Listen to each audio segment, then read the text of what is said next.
Welcome to the comic panel. I'm Cody. I'm Taylon. I'm Jacob. And I'm Shawenta. And today we're going to be kind of not blind reacting, but half blind reacting to the Mandalorian Season 2 trailer. And then we're going to be talking about Spawn Volume 1 by Todd McFarlane. So, Taylon, Yes. you chose the Mandalorian trailer and Spawn. No, Jake's chose Spawn. Oh, Jake chose Spawn, sorry. Okay. But you chose the Mandalorian trailer. Yep. That's just because it came out today. Yes. And it is somewhat, it's tangentially related to comic books. Yeah. I mean, we've talked about Star Wars on the show before. Let's not be We have too talked hasty. We've talked about Star Wars on the show before. I've been hesitant to do so before also though, but anyway, it is not outside of the purview of our audience, so I make an exception. All right. So, anyway, is there anything that you would like to say before we watch and react? Possible spoilers for Mandalorian Season 1 if for some reason you haven't seen it, is what I'm going to say. I definitely have not. Yeah, I was going to say, Shawenta and Cody both look like they haven't seen it. And I've seen about an episode and a half. So. Am I the only one who's watched all of The Mandalorian? And I didn't even choose this? Yes. Where do you watch it? Do you watch it on Disney Plus? I did, because my parents bought it. And they're smart people. I'm not paying for them. I'm not paying for my version of Disney Plus, so I don't feel bad. Gotcha. But they also haven't bought Mulan, so I have to. That is a little less embarrassing for you. I am half paying for Disney Plus. I'm sharing it with my sister, but also I haven't seen The Mandalorian because I don't know. I just didn't feel like watching it. You're busy. It's all right. We can't all see all things. Yeah. Yeah. All right. All right. So let's get into the video. Okay. We see a planet. And a planet that looks a lot like Earth. But obviously it's not Earth. It's blue and it's green. It must be Earth. And the ship. Someone noticed the cargo bay was open. Yeah, it's a really... First of all, it's a kind of crappy ship in the Star Wars universe, and it's had a hard life in the last, couple days. Got didgeridoo. Yeah.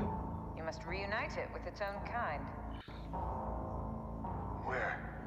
This you must. Hey, look, Tusken Raiders. Don't you love Episode 4? Hey, look, an ice planet. Don't you love Episode 5? And an order of sorcerers called the Jedi. Yeah, I don't know about this one. You expect me to search the galaxy and deliver this creature to a race of enemy sorcerers? This is the way. Yes, we do. Man, someone loved Baby Yoda. They were like all gushy. Yep. Hey, look, some X-Wings. They were just like, oh my gosh! Gina Carano's there. You know this is no place for a child.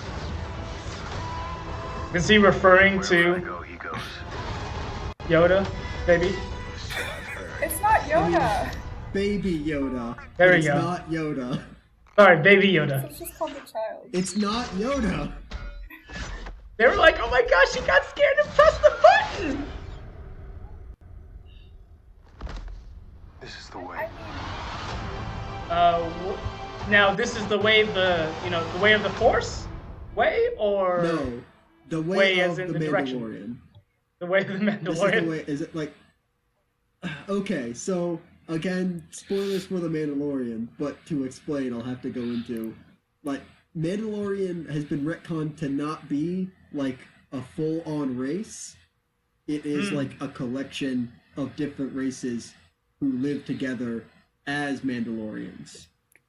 Gotcha. So like when the person who is known as a Mandalorian got orphaned at some battle in the Clone Wars and was picked up by Mandalorians and became a Mandalorian.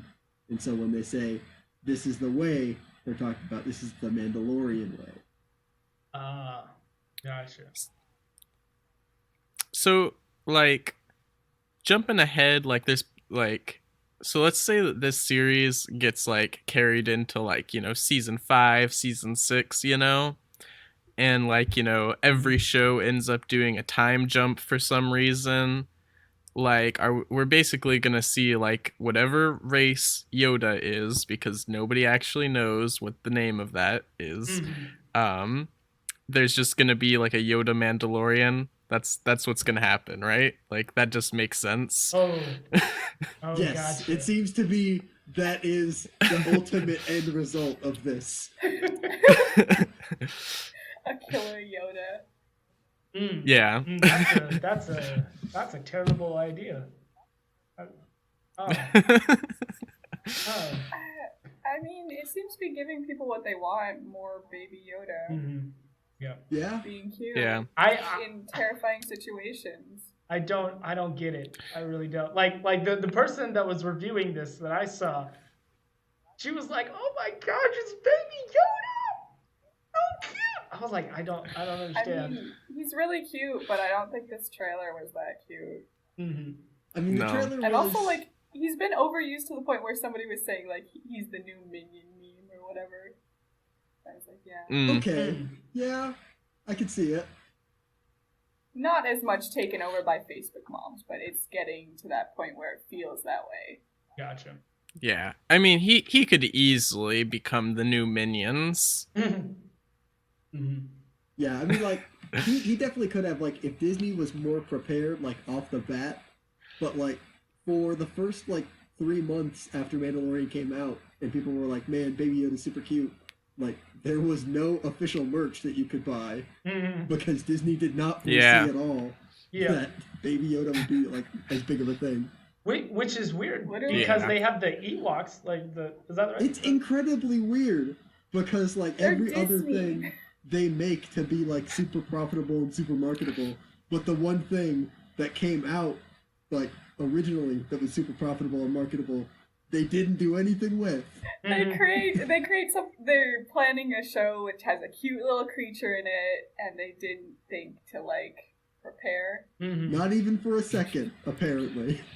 Yeah. I mean, it's really showing how enduring Baby Yoda is. Because literally 2 days ago, my friend drew a picture of Yoda, and I was like talking. We suddenly just started talking about Baby Yoda, of course, of course. Yeah.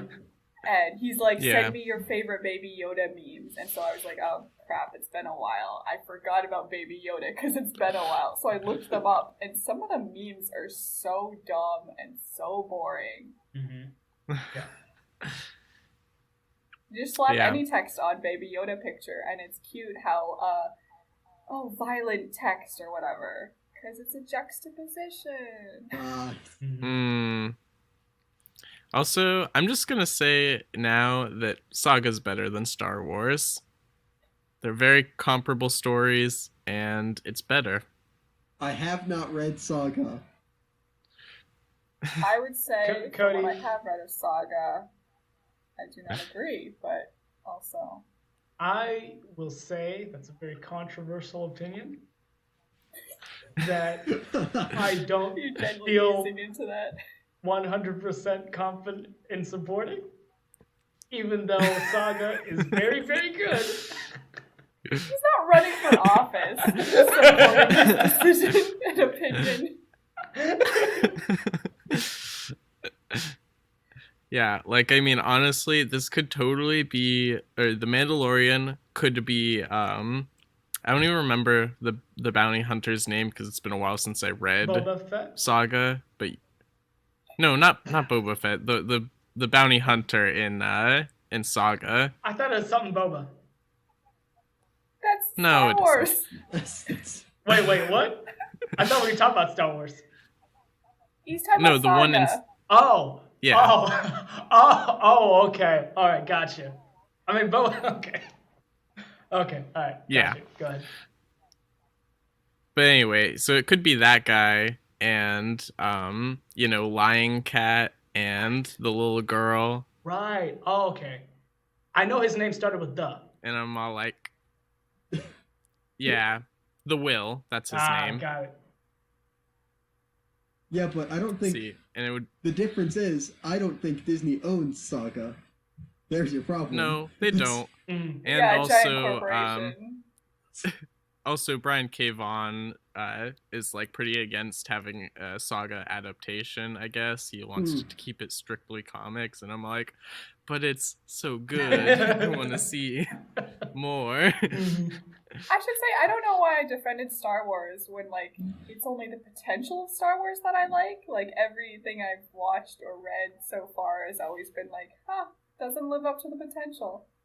Like, The Mandalorian, based on someone who has not watched it and who has seen best of Baby Yoda clipped together from every episode. Right.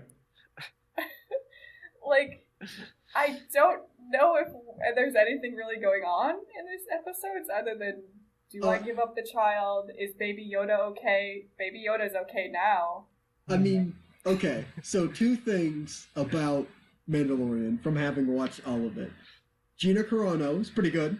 All the supporting characters do like a really good job, including like not Forrest Whitaker. That's the other. That was in Rogue One. It was anyway, but yeah, supporting characters do a great job. Two, like at best, it's like an okay show, but because it's coming off of like the sequel trilogy, all it has to be is like okay, and people will love it. Yeah.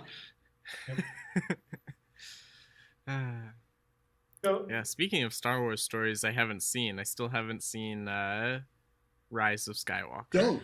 Straight up don't. That's the movie one, right? Yeah. Yeah. Last movie. Okay, I watched that. I've seen all of them, and I am on the side that those movies are okay. I like those movies. Like, They're fine. okay. I mean, I don't know. I guess I remember watching the original Star Wars, and I just don't remember it because it wasn't that impactful to me. Gotcha. Like, do you remember? That's pretty fair. Do you guys remember like how angry I was, or like not even angry, but just like unhappy I was when Episode 8 came out, and how long I would rail against that movie? I'm coming back on it, and I like Episode 8 now. Episode 9 is that bad. Yeah. Like I liked Episode 8. I'm coming around to Episode 8. No. That's how they get you. They make continuously worse things so that you look back on the bad things they gave you fondly. In my opinion, they ruined Episode 8, and then Episode 9 was just them trying to recover. Like, so I still in don't that like, regard, I think 9 is better than 8. I still don't like Rian Johnson as a filmmaker, but technically, he set the stage for way more interesting things than J.J. Abrams did in either of his two movies. Really? Yeah. I really don't like the purple-haired lady. I'm going to say straight up, like, worst part of that film. Which colors the entire movie. Like, actually, you're supposed to not like her, right? The purple-haired lady plus Rose and all that space casino stuff like that was just irritating to me.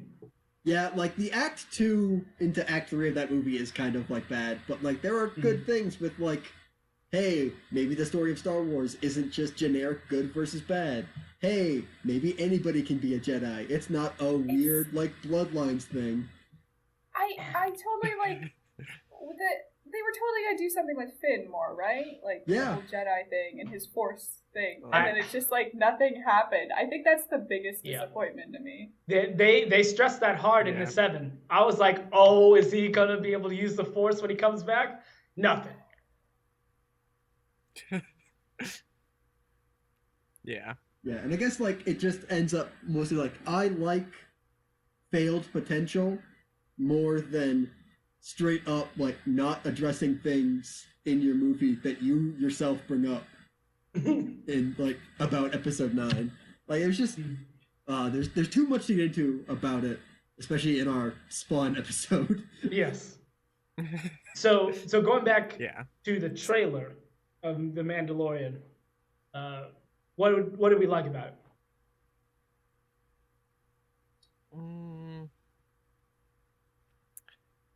I mean, I liked basically what I like about most Star Wars things. Like, it looked really nice. The spaceships and all of that stuff. The action looked good and Mhm. exciting. Um, and yeah, like I mean, it's like they have like it's almost like bad how formulaic it is at this point. Um, because it's like they have a lady speaking over the images, saying, like, talking about what the mission is. Got that, like, what is that, Hans Zimmer or something, like ding, Mhm. and then like some weird music going on, and then um like yeah, but basically it looks like visually it's nice, Mhm. and it seems like it gives the illusion that it's going to be exciting, Yeah. but it doesn't really tell you much. Well, I mean, it does give the story, like, the basic plot line, Mhm. or, well, not the whole plot line, but the thread Mhm. that they want you to follow. But Yeah. So, yeah. someone pointed out that they set the scene for. So basically, the plot is with, in layman's terms, I guess, or like in a nutshell, is the Mandalorian is trying to find Jedi so that he could drop Baby Yoda off. And It's like, hey, someone, this is your problem now. right, yeah, and someone pointed out Because that it was weird that he said Jedi. I mean, like sorcerers, yeah, the Jedi were around. right? Technically, the Jedi just helped destroy the Empire like 4 years ago. I was gonna say, like, Right. don't. So Like, that why was is something he that. acting like there's some secluded group? Mm-hmm. That was someone pointed out. Like, even before that, like, the Jedi were around when the Mandalorian, like, when he was a kid in the Clone Wars. Because, like, that's, like, the big reveal of, like, who the Mandalorian is. It's like, oh, it happened in a prequel. And then it's, but, like, Jedi had to have been around. Like, we don't, like, think that the USSR was a weird, like, commie myth. It was around. Yeah. People who, like, lived under them are still around. Mm-hmm. Right. Yeah, I think that the trailer. I agree with Cody that the trailer looks very cinematic, looks very spectacular, but watching an episode and a half of the first season is not going to draw me in. Like, I know that if I just sit down and watch it, I'm not going to be enthralled with it. Yeah, I will say, it is hard to be enthralled with the series, like, even having watched it, that introduces its main antagonist in the very last episode. Wow, okay. But, I mean, I'll probably watch it just because I watched season 1, so... Right. All right. Anything else you want to say about it? Yeah. It's not motivating you to renew your Disney Plus subscription. I'm not renewing till Falcon and Winter Soldier is released. But I guess, yeah, if you want to talk broader comic news for a moment, yeah. The She-Hulk series that is apparently still happening got a director in Kat Coiro, who has previously directed episodes of Brooklyn Nine-Nine, It's Always Sunny in Philadelphia, and a couple movies that I had not heard of. So... That is literally perfect, actually. I am on board. I don't even really like It's Always Sunny, but Wait, sorry. So she did Sunny in Philadelphia? That She did like some episodes, like okay. you know how different directors are called in to direct. Yeah. But like she will be like the series director of She-Hulk. Gotcha. And also directing several episodes. Mm-hmm. Hey, Cody, what am I looking for? Miss Marvel title card. Yeah, it's like here, let me see. Then Dune got its first trailer released, which is I don't know anything about Dune except for the sandworm, and it's in there. Wait, so what is Dune? It's a book series. Gotcha. Somebody It's was a sci-fi complaining. book series. I just saw somebody complaining the other day. They're like, as soon as Dune comes out, everybody's gonna be like, "Oh, this is just Star Wars." When the original book Dune is what Star Wars took from. So it's gonna be interesting. I'm planning on reading Dune soon, so I'm excited for that. 600 pages. It seems really complicated. And then last but certainly not least, Jonathan Majors has been cast in Ant-Man 3, rumored to, anywhere from rumored to likely to play Kang the Conqueror. Mm-hmm. But I haven't seen anybody like officially say that he is Kang the Conqueror. So right. At this point, could be anybody. I had also heard that he was going to be in Loki. I mean, I'm just looking at like the Rotten Tomatoes like official news. He could be in other things now. Mm-hmm. Like he could like be in X amount of cameos or whatever. But so Jonathan Majors, for those who don't know, is the actor who plays the main character in Lovecraft Country. And that's an HBO Max original, right? Yes, it is. Oh, okay. Okay. Good to know. Yeah. He was also in the movie Last Black Man in San Francisco? I've never heard of that one. I think I heard something about that, but I wouldn't be 100% on that.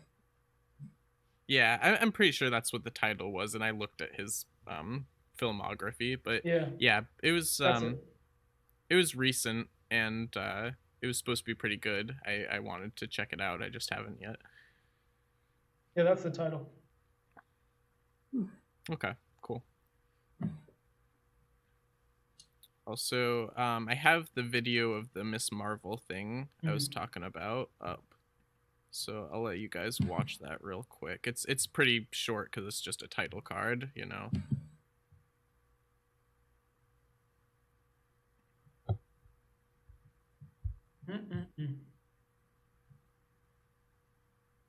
Oh, this is from like last year. So it must have been released from. Wow. Huh. I wonder if there was. Huh. Maybe it was old news then, I guess. I mean, it looks kind of cool. I guess it's what I would expect of like a Miss Marvel title card. Mm-hmm. I am honestly anticipating She-Hulk.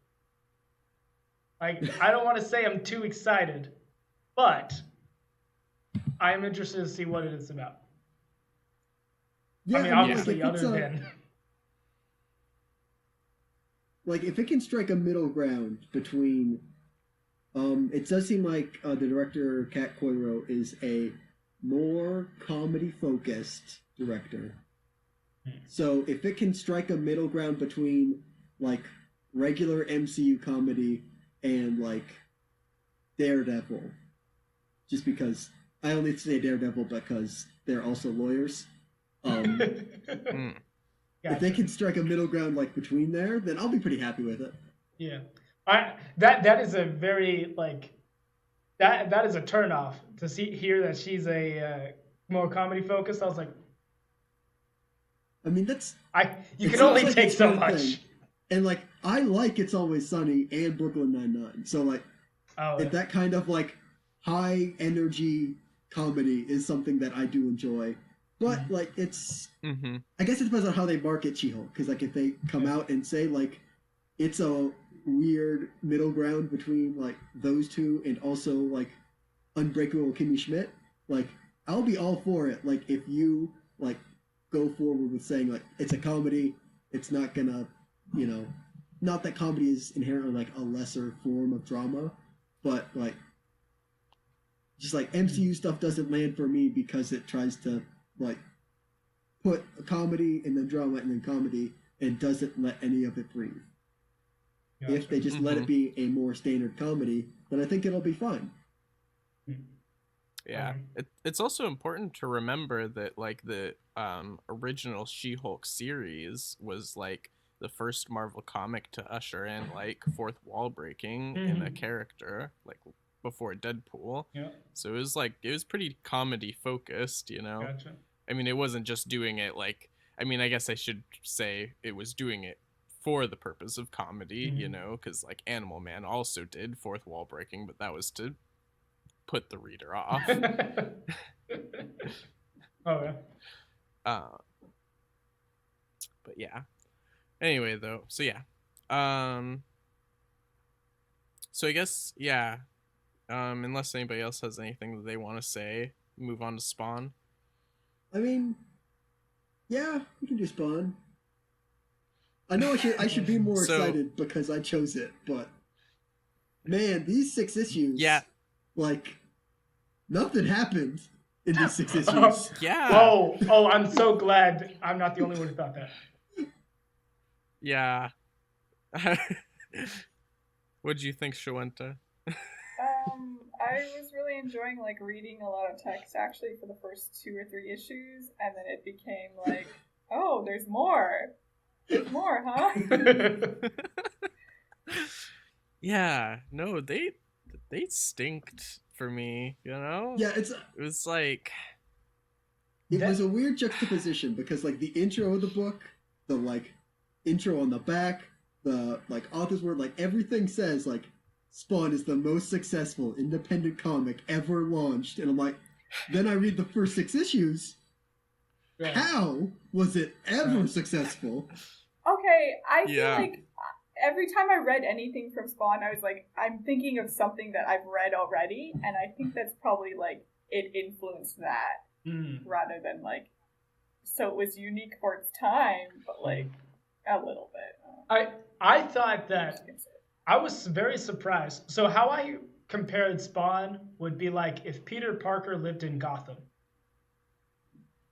Like that's how I thought of it. No. Well, because they mixed. It was very dramatic. There was a lot of drama. Are you saying like that's your perception before you read it, or like? No. As I was reading it, I thought this is like if Peter Parker lived in Gotham, because there was a lot of drama, and him being like, "Oh my Deadpool gosh," without any of the comedy. Yeah. Because it was just like you know, the first Deadpool movie or whatever, where he's like, "Oh my god, my face, my wife." And all that. Yeah.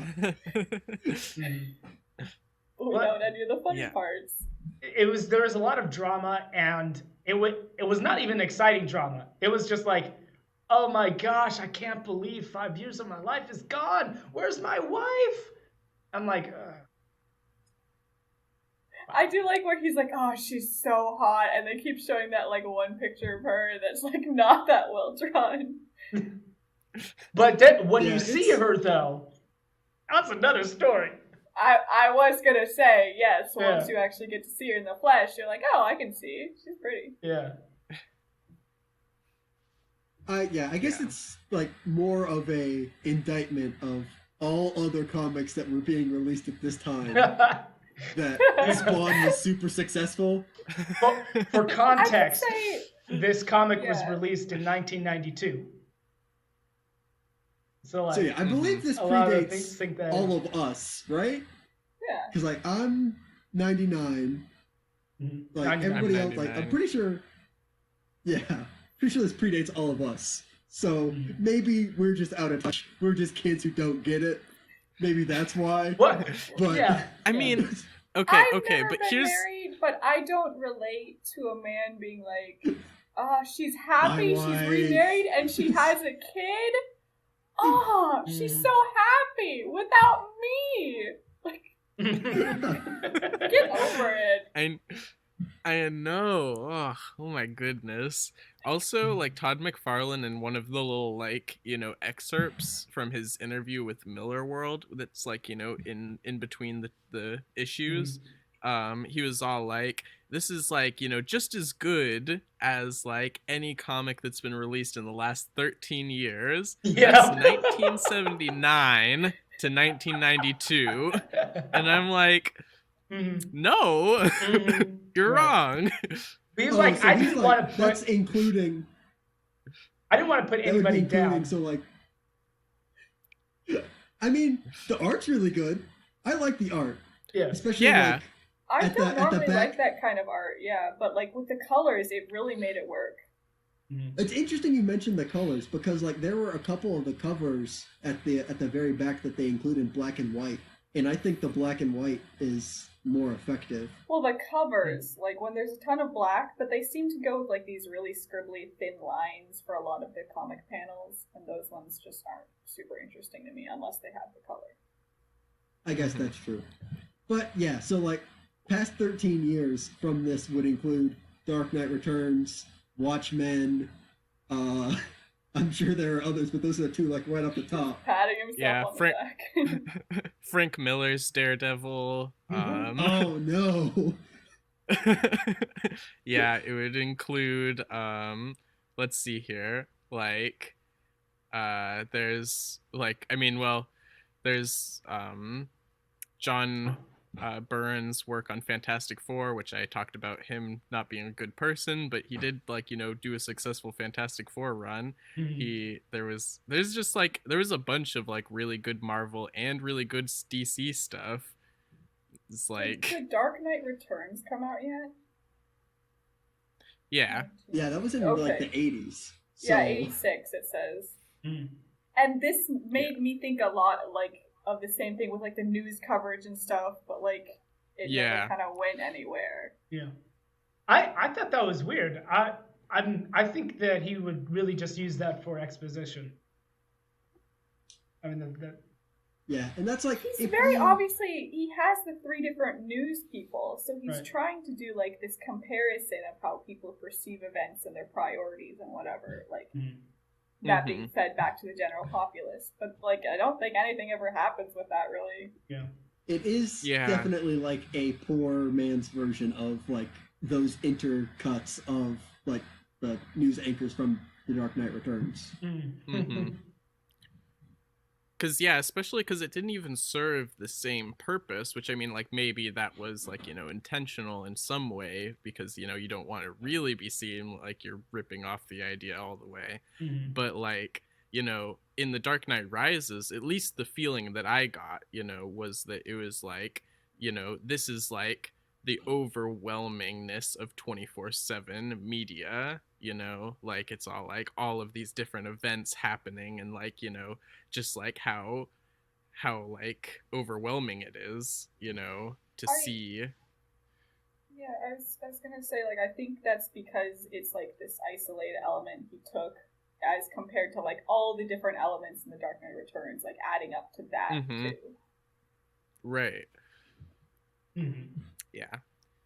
And yeah, also another thing that like really, it's funny because I feel like I'm able to like damn this comic a little bit more based on the words that they put from Todd McFarlane. But yeah, it is an unfortunate special edition because technically, like I will say, like we didn't read like 6 individual print comics. It is the Origins collection, which is like, supposed to be like it's what they want you to have, basically, if you're rebuying them. So that's even worse. But in the beginning, yeah, it's rough. in in the beginning, he says that I created this character in high school, and I just like I couldn't stop thinking about that because it felt so The fact that much he was like like, some... I created this in high school and the design has not changed. He's like, I Yeah. did good work then, and we are going with that. Mm-hmm. I can relate to that Yeah, though. like... I have done that too, so I appreciate that. I mean, I mean, I like- have created like characters since I was 13 or younger, but that doesn't mean like I'm basing my whole life on some of the ideas I had then. I mean, Yeah, I and mean, also guess I think would. I think that like the thing that got me with that like particular quote and was that like, you know, I just saw like it felt like a high schooler was all like, I'm gonna take all of my favorite characters and like, you know, put all of the things that I like about them into one story, but it's gonna be extra gory and extra guns and just like, you know, and it was like, because it's like, you know, there is something like, you know, I see to what you're saying, Talon, about like, you know, Peter Parker and Gotham, although I don't agree with that assertion all the way. You know, it's like, because he's got like, you know, Doctor Strange's like kind of magic and cape, you know, but he's got like, he does, I feel like his social problems are definitely deviated from Peter Parker's, but he has social problems that any Marvel character would have. He has like, you know, he's got like Ghost Rider a little bit. He's got like, you know, he's got Batman. He's just like so many different character inspirations, but he isn't his own, it feels like. Gotcha. That's true. I don't like. It's okay to be like, oh, this makes me think of something, this other thing I've watched. But like when you're constantly feeling that way, like I thought of so many different things it kept making me think of. I will say I've never seen Spawn full costume, but I really like his costume. It's a little like 90s edge for me now. Oh, okay. Like, especially with like all the chains. Like, I like a cape. I'm not like an Edna mode, no capes. I like the dramatic effect of a cape. But like, this is a little much. Oh, gotcha. I'd say I like it. I like the design, but it's definitely the word edgy does very much suit it, and I feel like it's a little bit of an ironic like it. I hope that it's like self-aware enough, but I really doubt it. That, It like, doesn't really read like it's self-aware enough. Right, yeah. But I like to believe it is. It's self-aware that it's cringy, and I love it for that. The design. All right, so I was major thoughts. Oh, go ahead. One more thing about the artwork. As I was reading this reminded me of, is it Maximum Carnage? Just in the artwork, how things were drawn. I was like, and that's the kind of stuff I like. That might be Todd McFarlane, actually. He might have done Maximum It Carnage. could be. I mean, Todd Sounds like McFarlane. something he would do. Todd McFarlane had a run as an artist on Spider-Man. Yeah. I don't know if it was it a long time? I don't know how long it was. But it was at least a year, at least 12 issues. it was so he did some work on, I can't remember if he did work on both Amazing and Spectacular, but then they also came out with a third Spider-Man title that was just titled Spider-Man with no adjectives, and he was issue number 1 on that. I remember there's like a weird thing about his Spider-Man art where like in every issue there's like a Felix the Cat somewhere in the issue of Spider-Man that he wrote, which is like one of the most bizarre long-running artist Easter eggs that like people know about. Huh, I had no idea. All I know about his Spider-Man is spaghetti webbing. Yeah. Anyway, so I guess major thoughts about Spawn. I'm not gonna go into like the nitty gritty, but let's like get through these 6 issues and roast it, I guess. Yeah. Okay, actually, one more general thing to say real quick is that I feel like it also suffers a lot in the way that, like, you know, the argument for why they chose to introduce Robin in Batman comics, he doesn't have anyone to talk to, like, ever. Huh. Mhm. He's just always internal monologuing, thinking about how sad he is. What is it? The one character, the Violator. I really I'm liked gonna say him. like the only like part I liked about that book was of this book was the Violator. Mhm. Yeah. He's up on the church and like the Violator's just like down there. Why is that little man waving at me? I was like, oh. So I compared him to Danny DeVito. I think he was written with Danny DeVito in mind. Say that again. Yeah. I think he was written with Danny DeVito Oh, in okay. mind. At least like as like in physical shape, Mm-hmm. because this is Yeah. like 3 years after. Oh no, it would have been. 2 years before Batman Returns. Actually, never mind.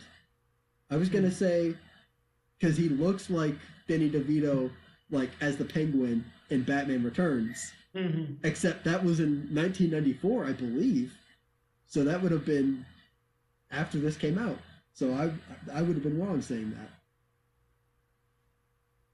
Yeah, I believe that. Yeah. Huh. I just wish we But- got more of him being dumb. Yeah.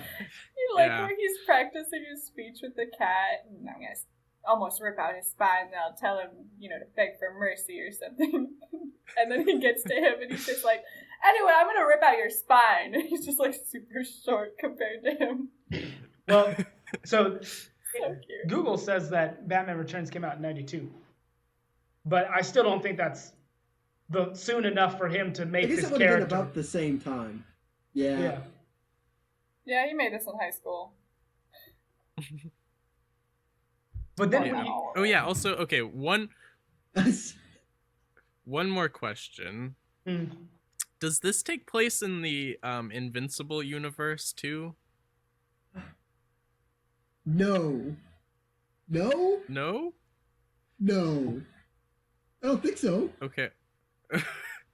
I just couldn't because they have the young bloods and I couldn't okay, they have Dragon Man on the TV. Okay, that's not his name, but he's the guy with the fin on his head. yeah. Oh, I think that's just an Easter egg. Okay, because they talk about the young bloods and I was like, I mean, I could believe that the young bloods were part of the Invincible universe and the dragon guy. I mean, because there's an Invincible like reference to Spawn in Invincible when they're like doing universe hopping with that character. Like they end up in Spawn's universe for like a hot second. Okay. But like it's the same time when like he smacks into somebody who kind of looks like Dr. Octopus, and then you kind of see what could be the Daily Planet, and it's like Yeah. that's like that whole issue is like weird comic references. Is that another Todd McFarlane thing? No, it's just an Image Comics thing. Oh, okay. Oh, did you notice that the Violator was wearing an Image Comics shirt? An Image Comics No. shirt? Oh, Oh, I okay. didn't see that at all. I think it was I noticed. when he met with Spawn. Yeah. Okay, actually, I was gonna like point out another Easter egg, but I'll just try to remember it when we get to that point because I feel bad that we haven't gone through it. Which has been Have not even started yet, so that's a good sign. So very first words, I guess technically spoken, it is a speech bubble, but is "I don't belong," which is not great, is what I'm gonna say. It opens on like a shot of the Earth, and it zooms out, but then also cuts to a city shot, and he's brooding on top of a church, and there's a lightning strike. Why?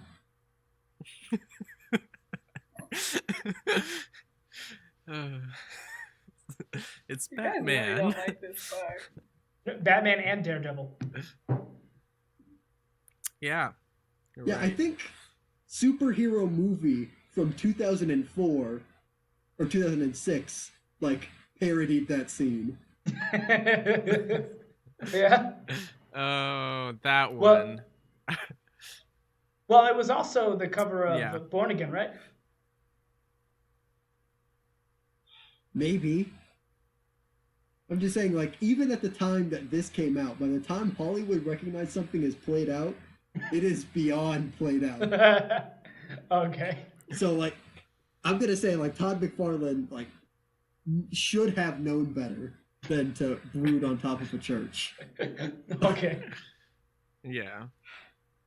And then cut to our first instance of the knockoff Dark Knight Returns anchors in 1987, talking about Lieutenant Colonel Al Simmons died in the line of duty, left behind Wanda Blake and actually no, not and anybody at this point. But like Wanda Blake's gonna start like all this cool charitable stuff in his name. Yep. Mm. And They then donated like to the United Negro College Fund. yeah, and this is how I know this is aged like a lot, because CNN is framed as like the level-headed news agency. Okay, I'm glad. I'm glad I wasn't the only one who saw that. I was like, what? This is weird. Then there's like I- we've got like the I don't know if it was being framed as a level-headed news agency. I thought it was being framed as showing just the good picture. You know, oh, isn't this great? Oh, this is great. And then, like, not willing to look at the full scope. or I guess it's like it's Mm. I kind of perceived it as like getting more of the facts. Yeah. And like, but then like the other guy, like then the guy with the beard gets into, man, the government, and aren't they bad? And then the last guy is, how do I spin this into celebrities? Mm-hmm. That guy was the worst. The guy that was on The Seven. celebrities guy or the government guy? No, the The celebrity-based guy who's guy. commenting about the widow looking Yeah. gorgeous in her dress. Oh, And then yeah, she was- God. And then he was like, "Oh my gosh, your best friend? Leave her alone, man. Let her grieve." There's a man next to her. She's a widow. She's a newly made widow. We're assuming that she's crying, and she has her arms around somebody. So that totally means something. They're an affair or something. Start a life gossip column. Yeah. Well, quite yeah, I listen. don't know who I like. Martin. What? The dude's name is Martin Alexander. Oh, okay. Yeah. I think, yeah, I don't know. The like part of me is like the my view on Channel 2 guy, the guy with the beard, is like, you know, he's like the kind of character that's like just almost onto something, but doesn't have quite the clear picture because there's more going on than would be like reasonably able to assume, you know. I feel like he's the kind of character who wanders to the right conclusion, but not going the right path. He's like, this is obviously a government cover up, which he's right, but he's gonna assume everything's a government cover up. So Mm-hmm. I guess yeah. So I don't know. I kind of find him annoying, but yeah. So yeah, and then we basically get a interesting page of like Spawn in the sky and like a skull kind of stuff, and his wife and the city. These are all flashbacks. And oh wait, you skipped a few pages. oh, did I? Oh, I did. Oh, I did. Oops. Yeah. I So there was okay, yeah. flashbacks, So flashbacks into his previous life or before he died, and him saying there Mhm. was somebody to love, because so he's saying that he doesn't remember anything about his previous life, just that he has these images. He remembers somebody to love, he remembers somebody to hate, he remembers that he was doing something special and he was proud of it, but somewhere along the line he was betrayed and by somebody close to him, and then that he made a deal with the devil. Yeah.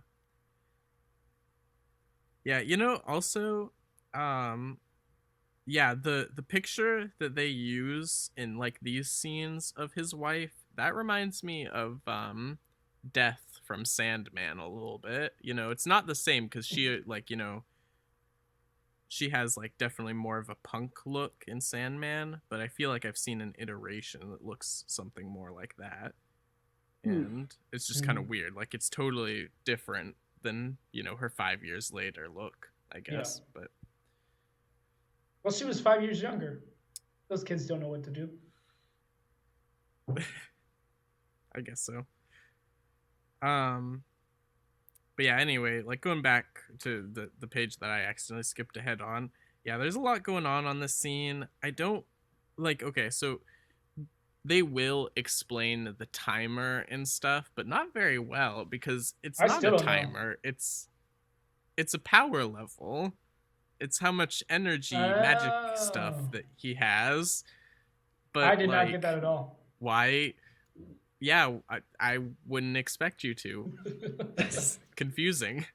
Yeah, I don't know what kind of units they're using to measure that power with.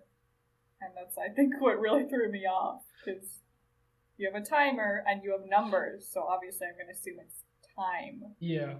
And not units Yeah. of power, joules or something. Yeah, units of magical energy. Like, yeah, why is it 9:9:9:9:9? I asked that question in every single issue. Yeah. It's a poor setup, is what I'm gonna say. Like I really can't imagine, so I imagine like, ooh, Image Comics, hot, comic news, like, a bunch of creators that I really like split off from, the big two to make this new company. And I just can't imagine like, like Spawn #1 obviously sold really well. It was like, like just like all the buzz about it. I get that. Buy Spawn #1. But I just can't imagine reading for 6 months. 6 whole months. And like this is what you get. Yeah. I couldn't bring myself to keep reading. It's like, I'm sorry, I don't like laying into comics, but it was rough. Again, I just think it was Anyway. a disappointment.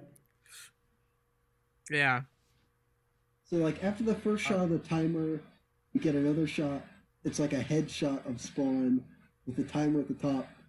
And this is where like the first time he says, I need to go find my wife. My wife will know who I am. Mm-hmm. And then like what is technically like I guess our first full look at Spawn on the next page, which would have been a splash page. Mm-hmm. Yeah, I don't like sideways splash pages. Yeah. Not my favorite. Wait, this is a sideways splash page? What do you mean? Yeah, because he's sideways, and it Oh! extends to the second page. Oh, reading this on Like, Google, you don't get that. It's set up as a, what would you call it? A portrait instead of, I guess, a landscape? Mm-hmm. Kind of? Yeah. Yeah. Or is that opposite of what I'm saying? No, That's no, opposite. Yeah. No, well, no, I saw it as portrait. Landscape is sideways. Right. So did Hoopla change it for But- you? Yeah. That's nice of them, I guess, rotating it. Yeah, it does not auto-rotate on Google Play. I'll say that. Okay. The book Yeah. bought. Like, Okay. and also, I don't think I wouldn't like it even if I had a print copy and I had to, like, to really feel like I You was would getting have the to full image, physically hold Is it. that the turn. Yeah. Is that the page where the panel also has text that is that way? Mm-hmm. 'Cause, That isn't like, good. I mean, okay, if it's just a picture, but when you have text and you have to move it to read. Yes. Yeah. Yeah, unless, you know, some people do that, like, really purposefully. Like, I think the like, one that comes to mind super fast is, I think that in, like, Batman Court of Owls, maybe? It was a Batman story, but they had, like, you know, they were in a maze and you had to, like, rotate it, like, all the way around. That's kind of cool. But that's, like, Yeah, really purposeful. Mm. This is just, look at him, but big. And read this text sideways while you're at it. just make the picture big. Anyway. So after that, we get two characters that like don't really fit in the story. Is what I'm gonna say.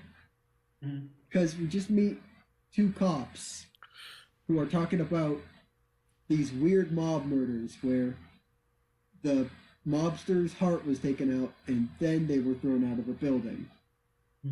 So like, I guess cannot it's name them doing one thing other than doing exposition. yeah, they might just be walking exposition. Now that you mention it, I just realized that. I was like, they don't even do anything. Mm-hmm. and They only do Yeah, like, something they're at like- the end.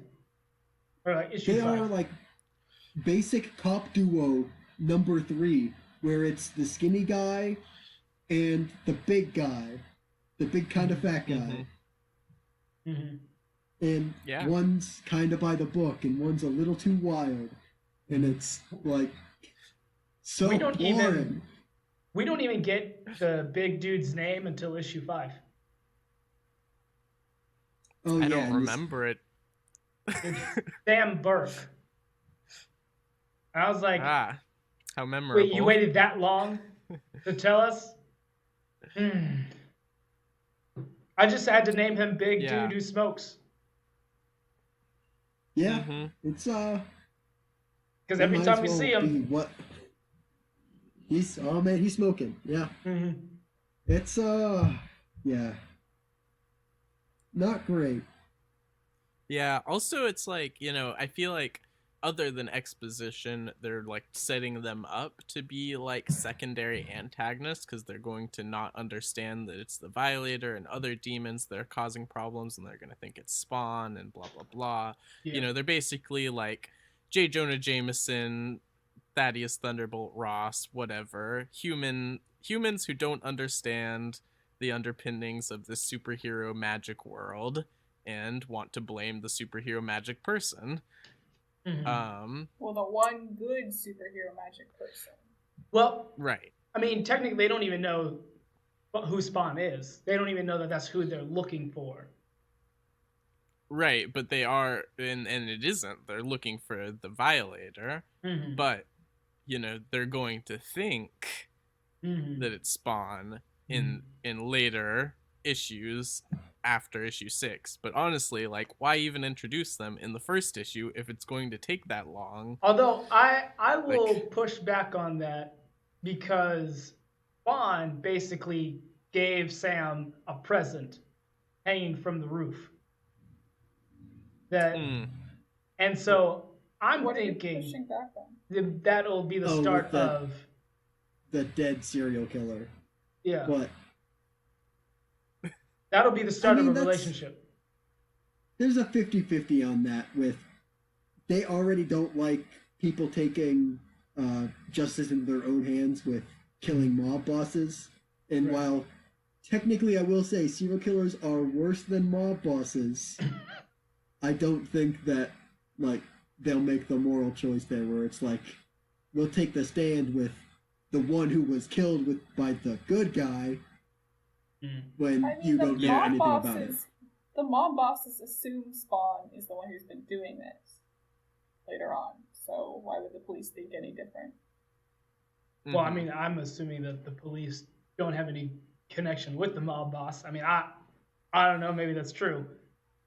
Although that would not make a because the chief. I mean, if it was a realistic story, there would actually like be some sort of interactions. Because the Yeah, there chief was nothing shown. was very keen on keeping them out of their investigation, which, now that I think about it, kind of sounds like maybe there's some cahoots going on with the mafia. Maybe. There's definitely I don't something know. going on because, like, they talk about. Well, we'll get there. Mm-hmm. Yeah. So, let's see here. Yeah, basically, I do like Twitch's sense of humor occasionally because it's like so dry. Mm-hmm. Like you I almost didn't don't think that expect he's it. joking. Yeah, I didn't expect a lot of things. Like, even later on when he suggests their plan of attack, I was like, is that him talking? Right. And that was the most surprising when he was like, "Hey, I mean, we could just something." I love loopholes in the law. I honestly Yeah. I didn't even catch that he was making a joke, because it seemed very like he would make a joke and then immediately Sam was like, "Shut up." Yeah. Yeah, I think that was, at first that was kind of done on purpose, and slowly they kind of make it obvious that he's actually joking off things, being a very dry, sarcastic kind of humor. Yeah. You've only eaten 13 donuts today, sir. I didn't know you were on a diet. Yeah. Yeah. So this next page, I didn't catch that this was what happened to the guy that was thrown out of a window. So this is before the investigators show up. Does he? I'm assuming that because when Spawn shows up, they're about to attack this woman, and Spawn shows up, defends her, and he throws the guy out of a window. Yeah, but he doesn't assuming that's the his guy. heart or anything. Right.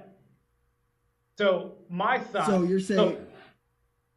What I thought was that he threw him out of a window, but then the violator showed up one time and then just like took it out. I don't think that's the case, because this is just some random street guy, and the guy that got his heart removed and thrown out of a window was a mob boss. Oh, okay. Gotcha. I mean, I was totally convinced. I was like, that's the guy. But yeah, that's valid. But also, so like, here's another part I don't like about this book, and it's more of like a narrative thing. So this is like the second or third time that they mention Youngbloods. It's like one of the guys that Spawn is about to defend this woman from are like, man, he looks like one of those Youngbloods. And his blood is like, we don't know what the Youngbloods are. What I got was Yeah. that they were like some kind of punk kids, but like a gang. But then also they worked for the government. Well, They also yes, were on that so second much part. later. Yeah. It's so much later. Like, so many issues later, they're like, yeah, they're Right. superheroes with Yeah, I custom just had- designed outfits. Mhm. Well, see, the reason why I thought they were like punks was because they didn't act like they were talking about their fashion. They were talking about I thought those they young were. bloods. I was like, is this a gang? Is this Yeah. a boy band? Because it sounds like one. Yeah, like, I thought it was, like, to reference The Dark Knight Returns, again, like, I thought it was like the Mutant Gang. Where it's like, they're like the main criminal element in the city. But it's, Right. no, I guess not, because the mob is still around. Right. Yeah. And it makes yeah, sense that they would be part of the government, because then they somehow ended up in Botswana, way outside of New York. And so it's like, it doesn't sound like a street gang. Yeah, no, I ended up just having to look it up. I was like, I'm tired of this, so I looked it up, and yeah, it's, basically I just like looked at the Wikipedia page. Superhero team, but from the U.S. government, written and created by Rob Liefeld.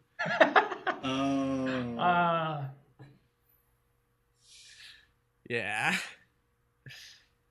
So, yeah, it's basically like, it's poorly done, but it's cross promotional work. They want you to go check out Youngbloods. I mean, really, like, what is the problem with having editorial notes? I don't have a problem with that. I mean, because it would be I like editorial notes. it would be like a paragraph long of like, okay, here's the rundown on the Youngbloods. No, just say go find Youngbloods at your Right. local comic shop. Yeah. Check out Youngbloods number whatever. Right. Yeah, but that wouldn't fit in the Origins collection of Spawn. It was like, okay, you gotta go read.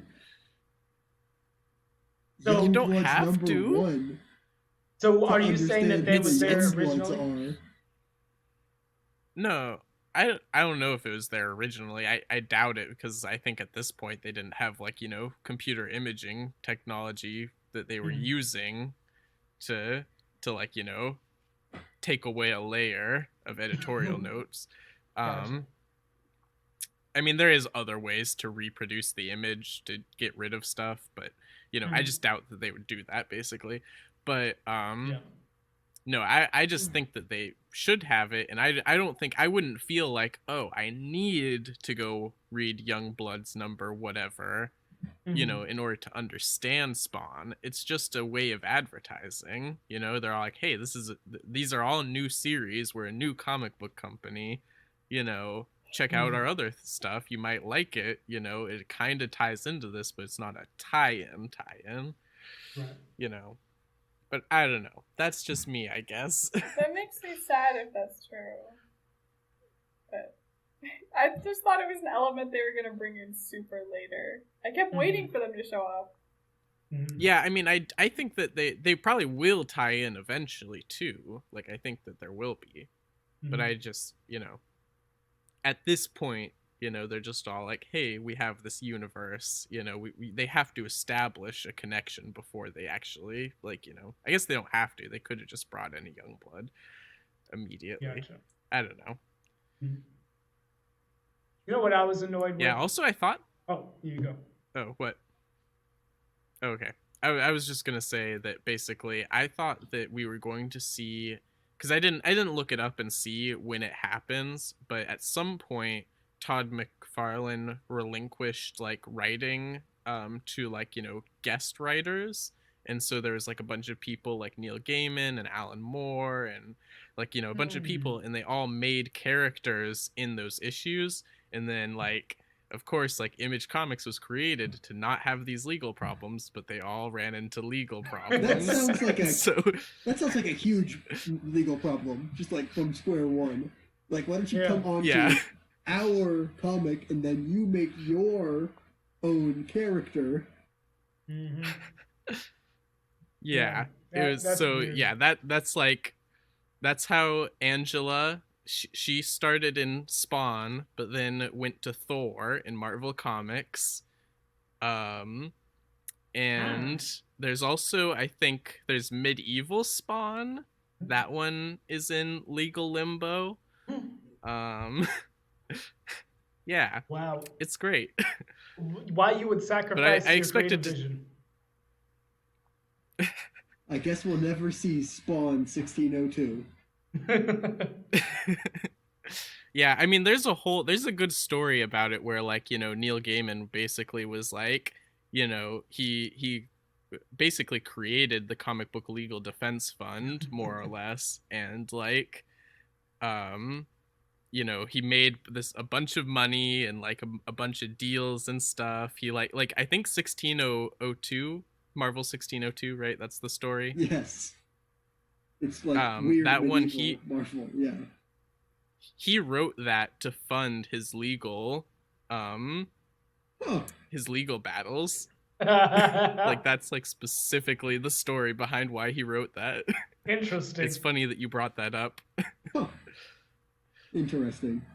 But anyway, yeah, that's a story for another time. I'm not Mhm. prepared to tell it because there's too many details. But yeah, You gotta let us read that. I wanna find out It more does sound like about a Anyway. very detailed story. that.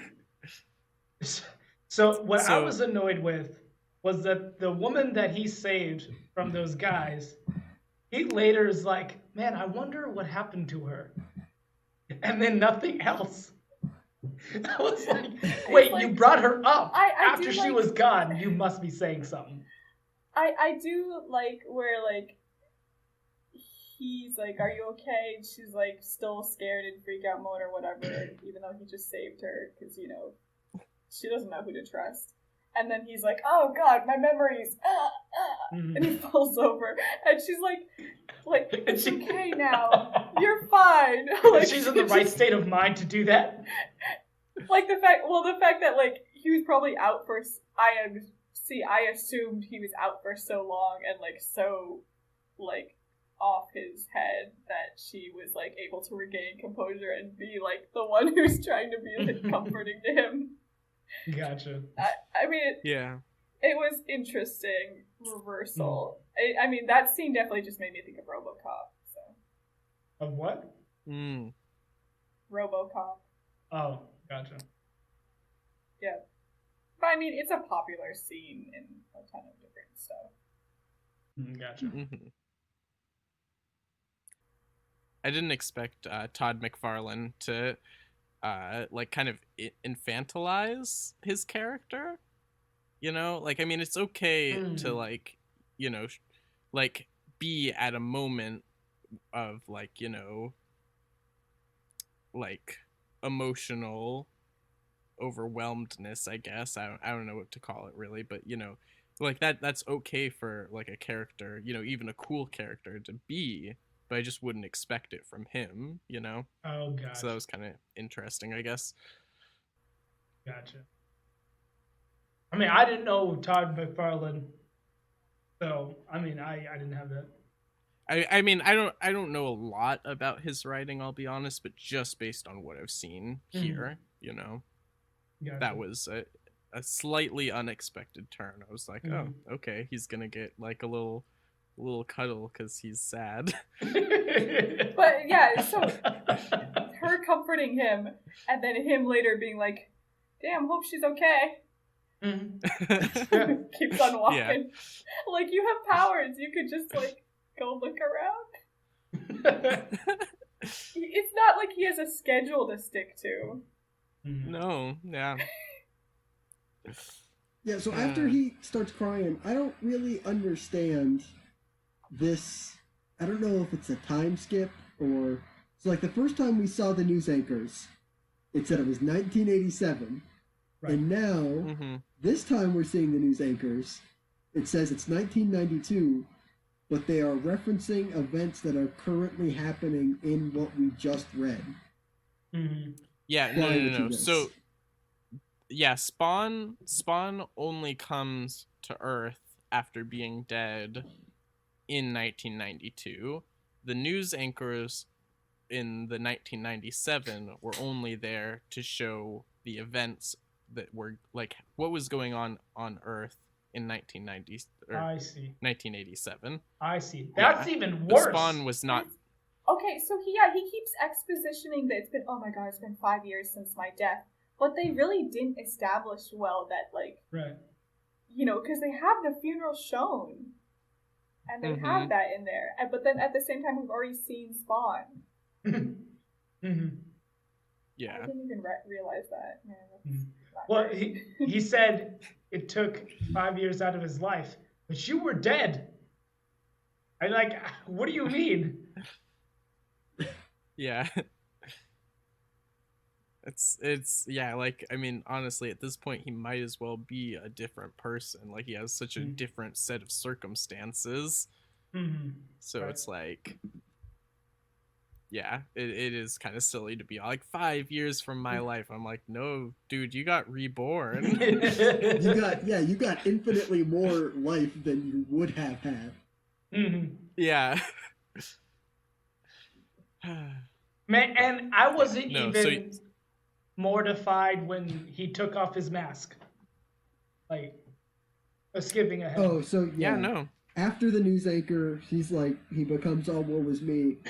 Oh man, my wife. What do I even look like? Take off my mask. Which I guess it's just a costume. Like, I thought that was how he looked, was the Spawn costume. Oh. But apparently, it's just a costume that he can just take off. I really thought he was gonna be like, why can't I take this off? Mm-hmm. Yeah. Yeah, I thought it was like, yeah, that's just how he looked. But apparently, he looks like slightly more photogenic Deadpool. Like it really isn't even like that bad. It's like, I don't know, like, nah, it's fine. You know, at the end of the I day, mean, it's with the fine. way, You with the can wear a way toupee. some of the like, with the way some of the normal people are drawn in this comic, even if they're killers or whatever, like he's doing okay. Mm. Yeah. He's slim and trim and burnt. Like, also, I feel like if he, like... Okay, so I guess this is what I feel like the intention was, is that he is, like, you know, supposed to look like not a totally rotting dead body, but kind of a dead body, you know? Mm-hmm. And so that's the ugliness. Mm-hmm. But, like, you know, it would have been, like, kind of cool if he, like, you know, found himself some normal looking clothes and then went to, like, you know, a hairstylist or barber, or, like, you know, something to, like, you know, at least make him, like, other than magic, like, Mm-hmm. make him look somewhat normal. I don't know. I Like, forgot about maybe, the magic already. The fact that he's like, man, this oh, magic turns me into a white blonde man. yeah, Oh, I yeah, was that's gonna get weird. there too. Oh yeah, uh that's It's oh. see, and then it's like Todd McFarlane was all like, what if they did the thing with Thor where, like, you know, for some reason he's like the thing that he sees as like not himself, but like it was a black guy and they made him white. And it's just like, When he... why? Why? Mm-hmm. Like, it makes sense for Thor because it's just, you know, he's a small, weak human who's, like, you know, partially disabled. Mm-hmm. You know, that, and, like, you know, that was a specific goal to, like, you know, have hubris. All we can tell from this is that, like, you know, the daddy demon, which we'll get to that, you, Oh. He had a dad bod. Yep. he's just like, you know, doing it to mess with him though, which I'm like, Yes. why what should if I made you a white blonde man? yeah. Like, Spotter's yes. no. I mean, it's weird, like, but I mean, maybe that was like intended to be like part of his powers. Now he has more privilege.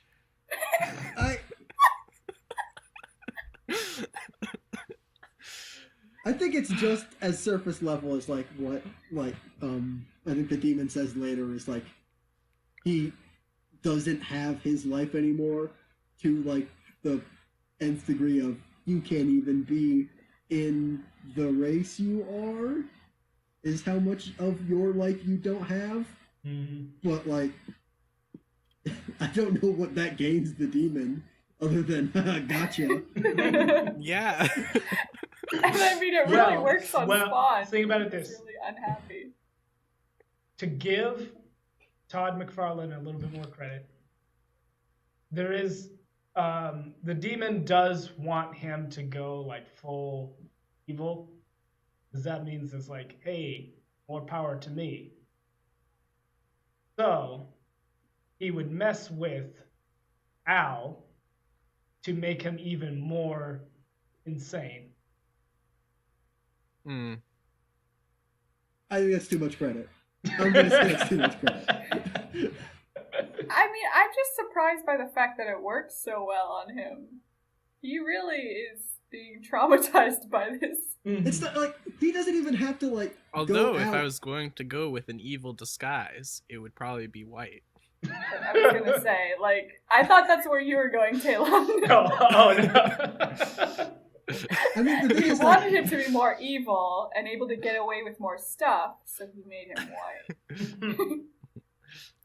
like he doesn't have to be perceived as white. He could just go around as Spawn, It's like it's not something he has to do. He also like has that weird, fabulous hair. Like I thought that looked a lot like the devil. oh. With a spit curl? Yeah, I mean his hair. Did you not see his yellow hair? I mean, it was kind of more behind his head rather than in front. You talking about the hairstyle? Yeah.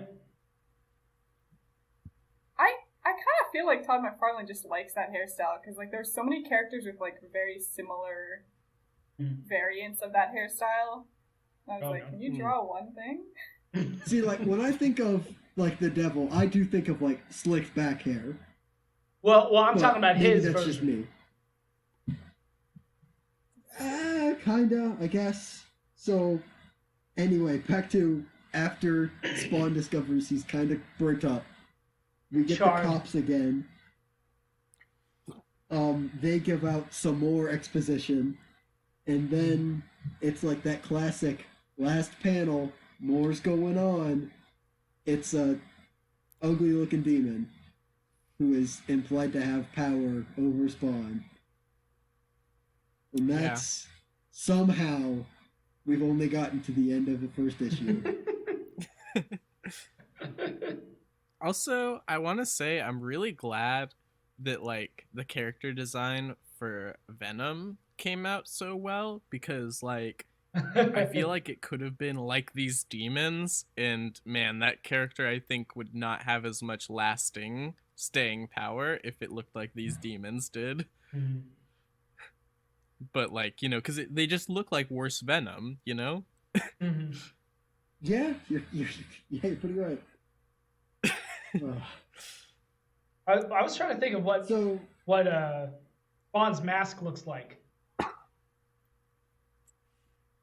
Does it look like It's I was thinking of a Spider-Man kind of character, Venom, but I couldn't figure it. kind of Deadpool. Oh, yeah.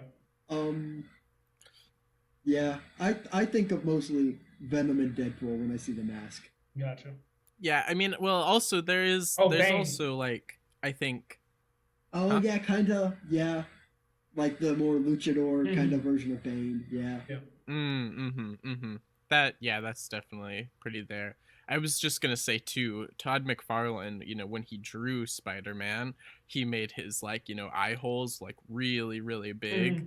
And so I just feel like that was also influenced by that. Like, you know, is just all like, but make them bigger. And then it's like, oh, but that's just part of the mask.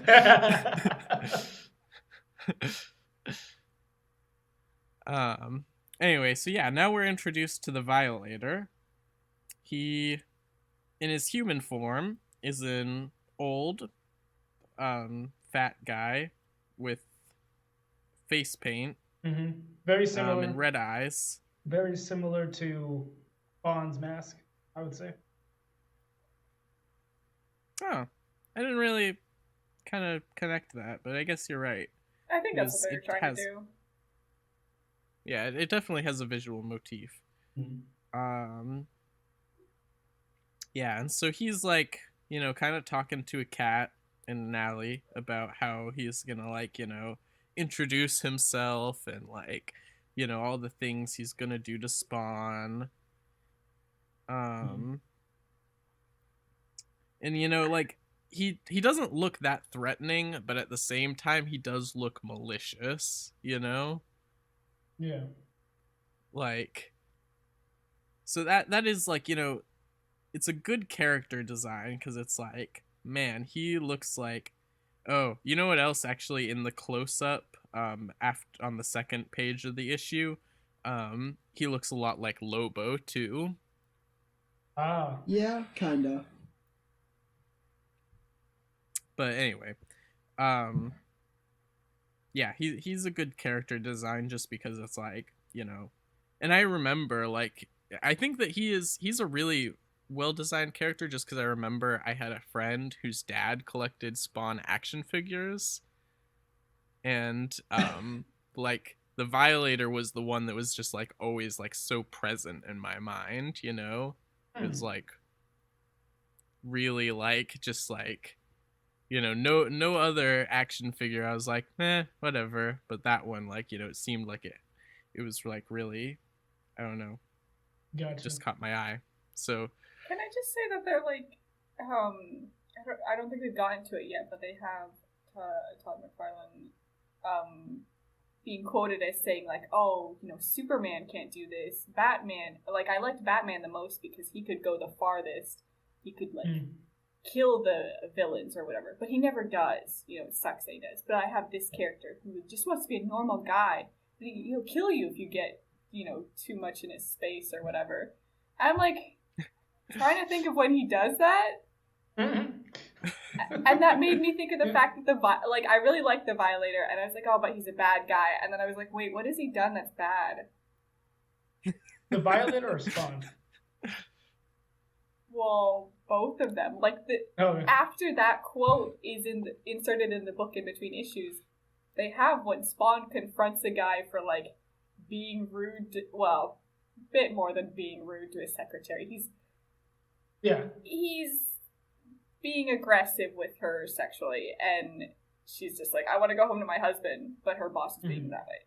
And Spawn is just like, you stop that, and you pay your alimony to your ex-wife.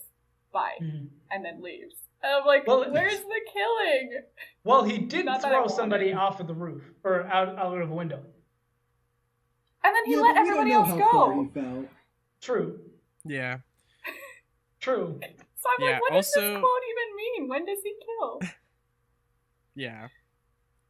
But as far as the Violator, he does he's the one that's killing the mafia people, right? Mm-hmm. Yeah, I mean he is, but we don't know that yet. Yeah. So I mean, but it does. It's not really something that solidifies you as a demon, though, does it? No. Yeah. I like him. Yeah. He's a funny character. I think, yeah. I don't know. Just kind of like, it's almost like it fits, but it doesn't a little bit too, what is he doing in the story? Yeah, so when, I can't remember who it was, brought up like Robin being brought into Batman, so Batman can like monologue to somebody. I thought that's what they were going to do with the Violator, because, literally, he's reduced to not even being able to rip out people's hearts. He's just like, well, I'm stuck as this little short dude. This sucks. This blows. Well, walks off. And I'm like, is he coming back? Yeah, he doesn't even show up in the last 2 issues. And then Spawn's like all doing his own thing. You're like, wait. He could have tormented Spawn just being stupid. Yeah. And that actually would have been a great foil for the police detectives too. That's good. Yeah. Man. Totally, yeah. Yeah. Like, More Spawn Violator, is like more Violator. Gosh. Yeah. Todd McFarlane, you need to have some creative criticism in your work. You cannot just write something in high school and not let anybody else change it ever. Okay. No, that's not fair. People... My way or the highway. Okay. I mean, you can do that. That doesn't mean that it's going to be good, and you can't expect people to think it's perfect if you're not willing to change anything. Mm-hmm. Remind me after. We'll talk.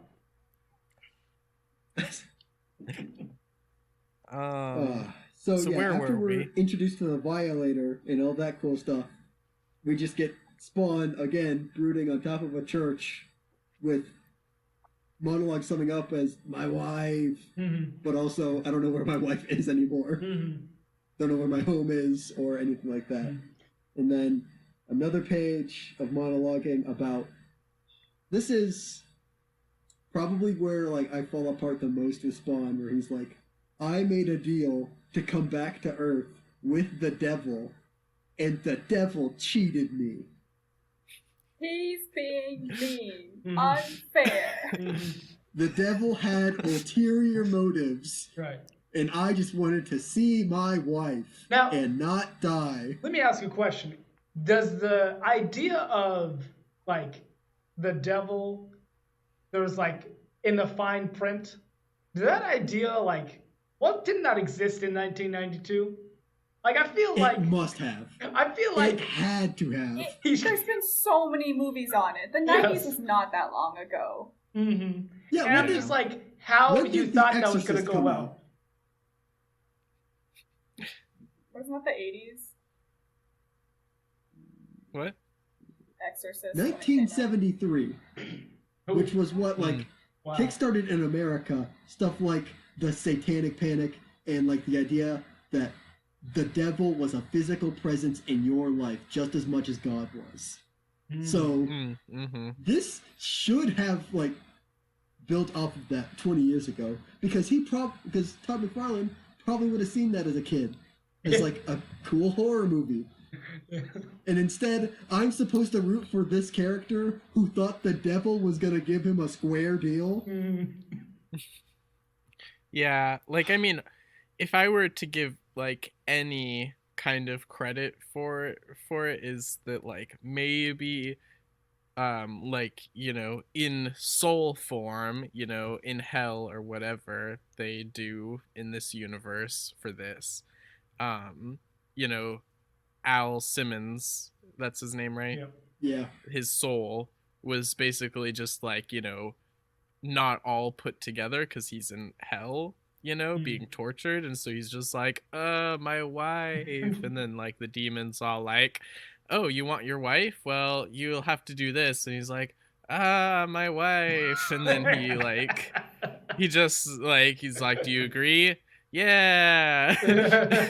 Like, that's all I can imagine basically is just Gotcha. like, there was no like, fully present mind. But then it's like, well, if that's the case, if that were to be the case, then stop whining about it. You just got taken advantage of, and like, but like it's not because of something that you were capable of changing. So Right. Yeah, like you can't call like the Better Business Bureau or the FTC on a deal with the devil. Like you got cheated. That's like the end of it. So yeah, it was just silly. Yeah, he's like Jake, you complain about Spider-Man being whiny sometimes. I do. This is worse. Spawn this is worse. Yeah. Because at least when like Spider-Man goes like, "Oh, Mary Jane," it's like because he made a choice to like ditch a date to be Spider-Man or something. So like he has to balance between like, man, I'm choosing to help people, but that comes at the cost of my personal life. But like when Al Simmons does it, it's I died and then I came back to life, but I just want to see my wife and not be dead and not face consequences for my actions. And it's like, why? What do you mean?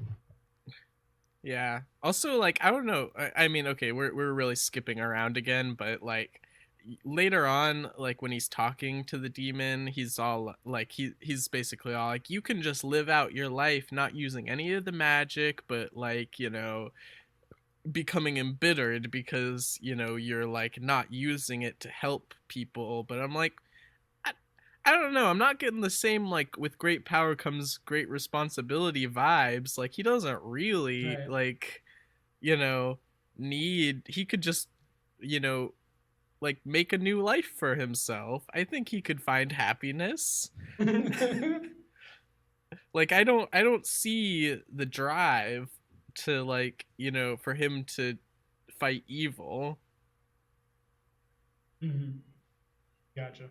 Yeah, like it's there really isn't, honestly, other than like I guess technically if he helps people and inspires people to be good, then the devil might not get as many souls as quickly. But yeah, at the same time, like he's at least as far as we see, like he's limited to New York. So like at best, I mean, like there are a lot of people in New York, but not as many as are in like the rest of America or the rest of the world. Yeah. So maybe there are many other spawns.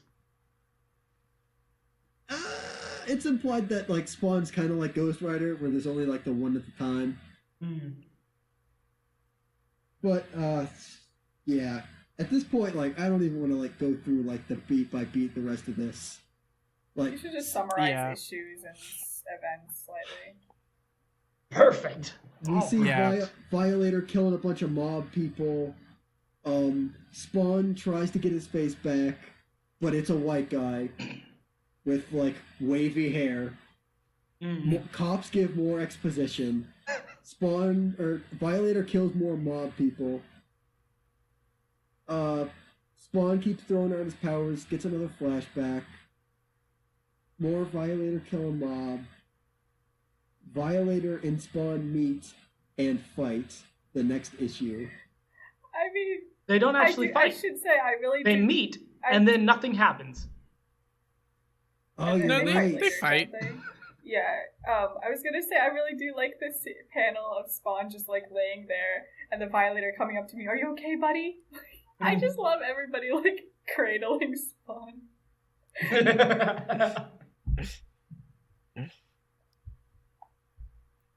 Yeah, and so yeah, another like every issue starts with Spawn just basically going, "My wife," and then like no development happens the entire issue, except he knows a little bit more about his wife.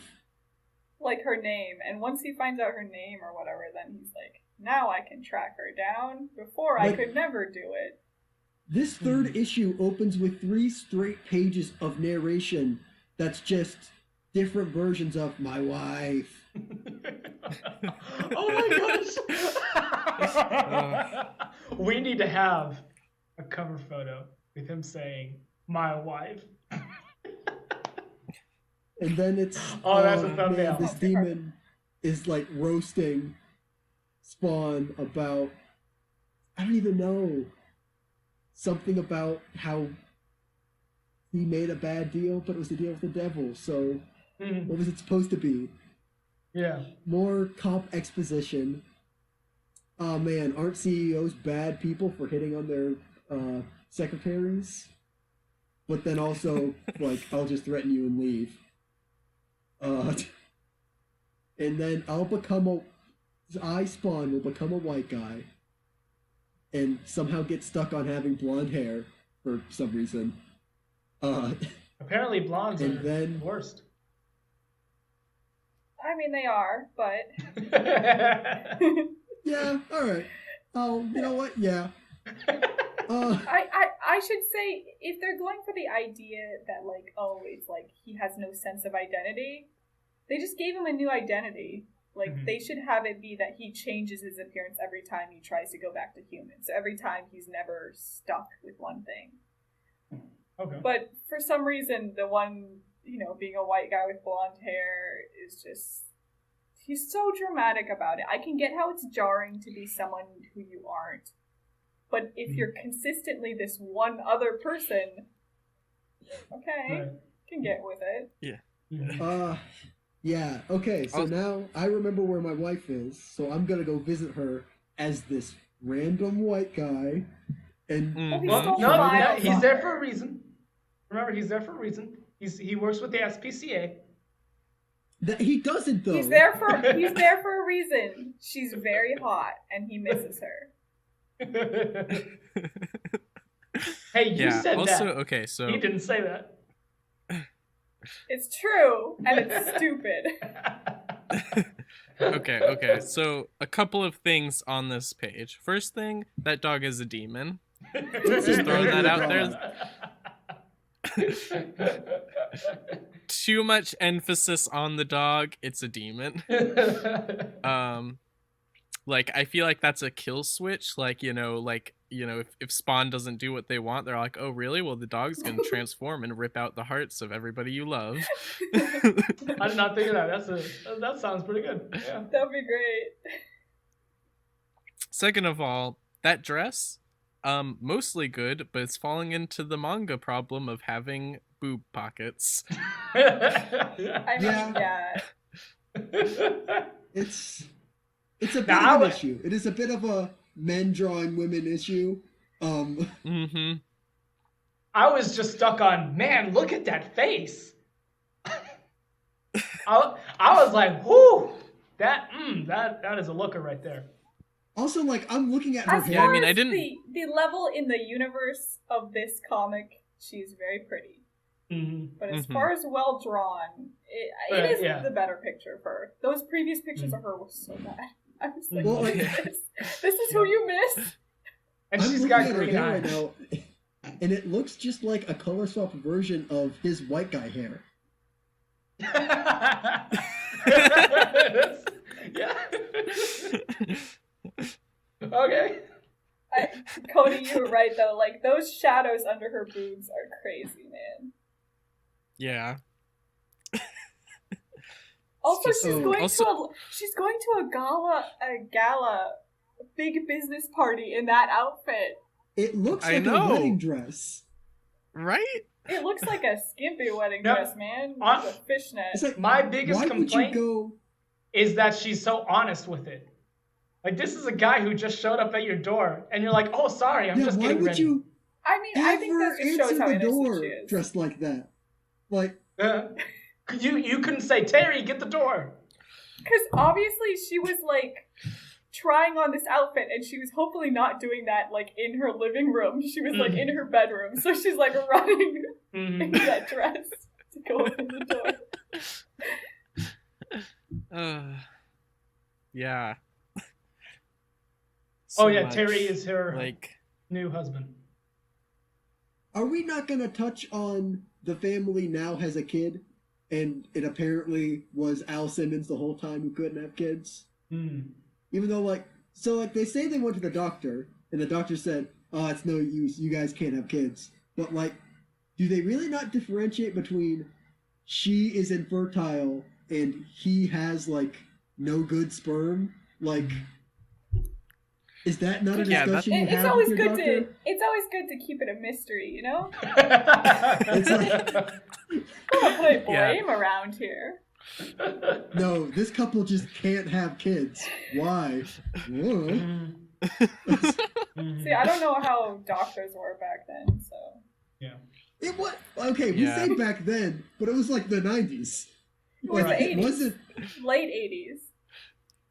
late That's true. 80s, early 90s. Like they still understood like how babies occurred. Like Okay, they so knew yeah, that's- what had to so- happen. There was probably artificial insemination at that point, right? Yeah, there So was they some couldn't have form. been like, have you considered using other sperm? Yeah, it's like it's. yeah. It was not the Middle Ages. All right, I'll say that. Yeah. That definitely stuck out to me too. I was like, wait. Like, but why didn't you know? Why didn't you know? He's a military man, so he has TRICARE, so they can do those tests. Like, it is not a matter of cost. They can do Yeah, it. I mean, like, literally, they were set. Like, he had a contract where he almost got $1 million. He was a Like- lieutenant colonel. You know how much more money they make than like average enlisted people? I'm not talking about it, but it's a lot. He saved the president, so he was Yeah, that's top of the true. line. Yeah. Who was the president in 1987? Who did he save? Clinton or HW? I think it's H2. What? No. I think it's a Bush. Yeah, I would. Was Okay, it I would Carter? say. I Was don't it Jimmy know. Carter? I think It might have been Jimmy Carter. I'm glad we're Let's see stopping here. to research. Oh, Jimmy this. Carter in It 1980. was Ronald Reagan. Ronald Reagan. knew it. Because Ronald you. Reagan. Oh, that makes sense. Yeah, that Yeah. tracks. Cause I knew it. yeah, I'm not happy with any of the options. I don't know. You can save Jimmy Carter. He's just a Okay. peanut farmer. Yeah. But like, so the whole conversation he has with these two parents and their daughter makes me think they are like the most gullible and sweet and kind people ever in like the dumbest way. She was They're like, wow, gosh, buddy, that really sucks about your ex-wife. I'm sure she loved you and da da. and she was like, you seem like a good person. You just met me. You What strike are me you? as a very strong person. Yeah. I mean, Did you- obviously you wouldn't be like, well, I think you're shitty, so Right. your ex-wife is probably right. Yeah, I guess, like, okay, so this I is... don't know, like, a dude who just collapsed on your porch and got to come inside because of that. I mean, Would I'm you- not going would to you comfort call his the- feelings that much. I would Would you feel call an bad leaving ambulance him at out on that the point? porch. But yeah, I would definitely call somebody. Yeah. Yeah, you don't know what he has. You don't bring them into home with He's your dressed young nice. police or daughter. something. Yeah, Yeah, so nice hair. You can't trust anybody who's dressed nice. I'm sure Ted Bundy looked great when he was picking up those women, but then he killed them. So he fainted on the porch, prop him up on the porch, call the cops in a nice way. Maybe Wait, not like the cops. maybe Ambulance. set out like a cup of water or something. It's like, hey, Like don't he's die a of cat, heat like stroke. he's a stray cat. but like, Yeah, don't also, okay, invite him inside. And then he just leaves after being like, God, my ex-wife. Oh, she was beautiful. Oh.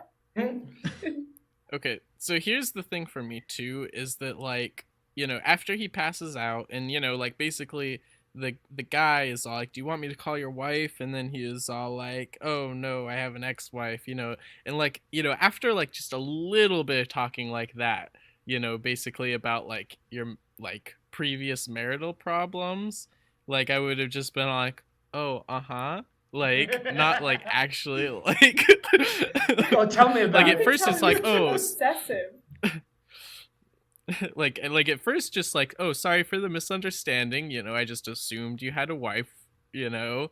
And then it's all like, but then after that it's like, okay. Like, I don't actually want to it's hear about really- details.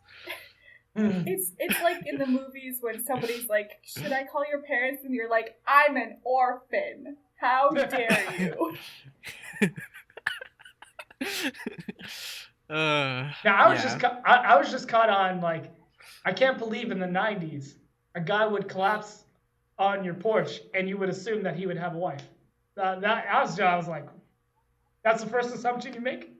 It was an odd thing to be like, should I call your wife? Like, not should I call the paramedics or something? Right. Oh man, and then the next panel anyway. is the giant no. Oh yeah, he gets really mad and is again my wife. When a dude like has collapsed on your porch, you brought him in, and he's like, God, my wife was beautiful, and he's like staring at your wife, like, it's a little weird. But she was like, oh, that's so sweet. She must have been really special. Also, yeah, them opening up and like talking about their own past is like that is something, certainly. Yeah. Uh, So, yeah. Anyway, so then he, like, you know, he's all complainy again in an alley, and then he runs into what's his name? The Violator. Violator. I almost said Vindicator. And then he tears out Spawn's heart pretty easily, and he's like, wow, that was so easy. And then he's all like, but I have magic healiness, so it doesn't matter. Yeah. Who said anything about being human? And then- That's what he was like.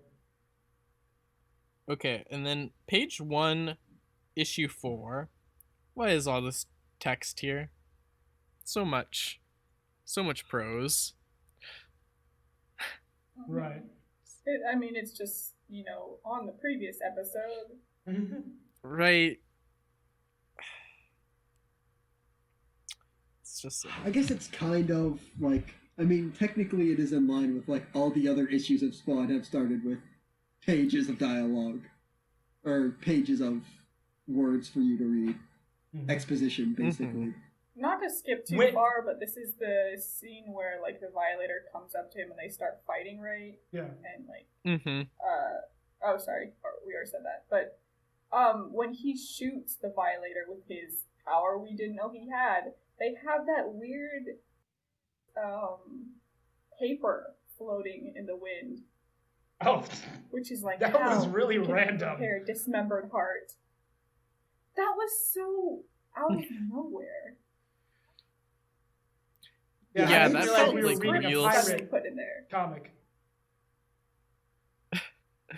Well, yeah, the aesthetic was wrong, but it also just felt like really like Stan Lee, Jack Kirby kind of like, early 60s comics, Mm-hmm. but also that if you were going to put that in, it belongs at the beginning, asking the reader like, these are the expectations for this comic. But then it's The like beginning it's or in the the mid. end? Yeah. Yeah, but not in the middle, and also it's just like pretty out of fashion in general. And so, Mm-hmm. yeah, that was super weird. Man, speaking of like having a lot of text, when the devil shows up, I mean, just bubbles Pushing and his bubbles. own face down, yeah. I was like, They literally say, what is it? They say you should have no more than 150 words per page, and that I think that's already a lot. I'm honestly not sure what like the rule of thumb is, but I know that having that much dialogue, it's like you realize there's a visual element you're working with, right? Like try to tell a story there, right? I mean, you don't have to Yeah. draw as much if it's all covered in speech bubbles. Yeah. So, like it's yeah, it's Spawn, interesting Violator too. Fight. I was just gonna say Go that ahead, like Cody. I had heard some. Wow, I just stuttered through that way too bad. I had heard somewhere that basically like artists who like primarily draw comics but then decide to write them like more often write too much than writers who like go to art or vice versa kind of thing, because like in like the thinking was that like writers are more practiced at like skimming down on their word count, but like artists aren't. So yeah, I wonder if that's like kind of happening here, but also like Todd McFarlane has written comic books before this, so it's kind of like I don't know, I want to give him like a little credit, but yeah, anyway, that's all I had to say, though. It was kind of an interesting detail that I had heard recently, though, was that like that because that started becoming more and more common in like the 80s in the big two comics publishers. Yeah, that's interesting. I've never heard that before, but it makes sense. Mm-hmm. Yeah. I think we can pretty much sum up what the devil says, because he just does the evil villain monologue where he's like, haha, you chose to do this. I didn't make you do it, and I need souls. Yeah. Oh, yeah. Also, right before that, like, what was the deal with their fight? They, like, so that this comic is supposed to be all, like, blood and mature and stuff, but then they don't even actually show the big fight between Spawn and Vindicator. It's a bunch of onomatopoeia in an arm. Touch. Bash. It's good. Like, it's so comical, like them throwing their arms around. Yeah. Like, it's so unexpected, and like, like you're not even delivering on what you promised. Also, like the blood being green on the Violator is interesting. Yeah, that feels very censored. Like that seems like, censored anime. First of all, like did Daddy have that association in 1992? Like I don't like that.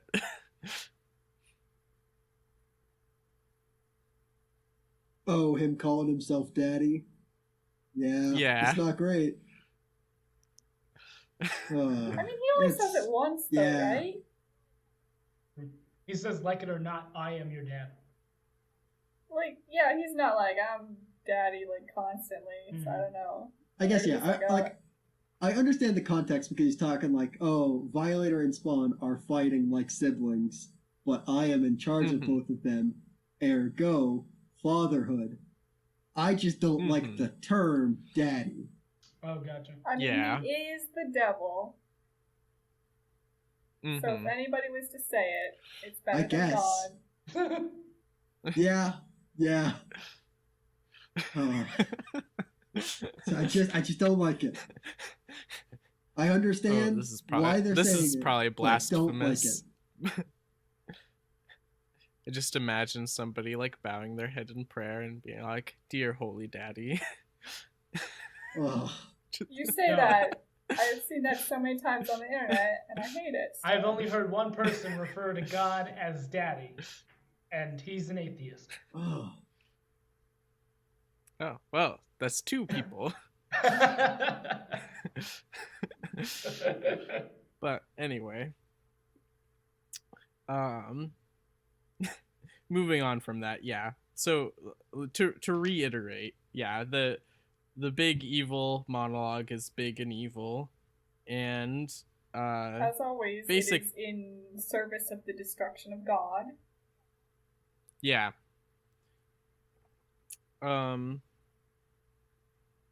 Yeah, and then basically, like, I don't know, if we are like keeping with the siblings metaphor, Spawn is definitely the favorite. Like he. Yep. That's why I want more of the Violator coming around. Yeah, because it's literally like he's all like,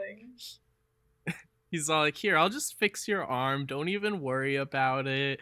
You know, keep thinking about being evil, but do what you want, you know? It's up to you. Just like, and then Violator's like, hey, what about me? You impudence? I don't know. He literally says you're being grounded. Yeah. Yeah, which like sticks him in his like fat human form. And then he gets a kind of cool monologue. Oh yeah, we're in Image Comics, yeah. And then pretty much walks out of the comic after that. Which is unfortunate. Like, I love that one scene where, like, the Violet's, this is just great. Like, because just Spawn is, as the devil said, his older brother, just standing there watching his little brother be punished. Yeah.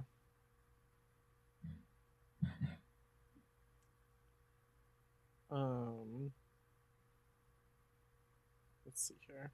Oh, so one of the reporters made a reference to the Youngbloods and saying that their fashion, what they were like, sex appeal was like a big thing for them, like part of their marketing. And then they made a reference to, like, they said they reached like $2.2 million, you know, and then he said, I knew that there was a time when they would get more money than those pizza eating turtles. And oh yeah, I was like, and then you see Spawn dressed as Raphael, you know, in the trench coat and hat. Yeah, he's got like the trench coat and Well, I mean, that's Raphael, but that's also Ben Grimm. Yeah, that's what I thought. Ben Grimm first, pretending to not be the thing. Yeah. Yeah, it is superhero disguise original. Now it's baseball cap and sunglasses, but yeah. But yeah, like on that front though, yeah, it was a funny call out of the Teenage Mutant Ninja Turtles. I assume that they exist as like only media franchise, not as like that would be a weird pull if it was like the Teenage Mutant Ninja Turtles are real and they decide to capitalize on their marketing power.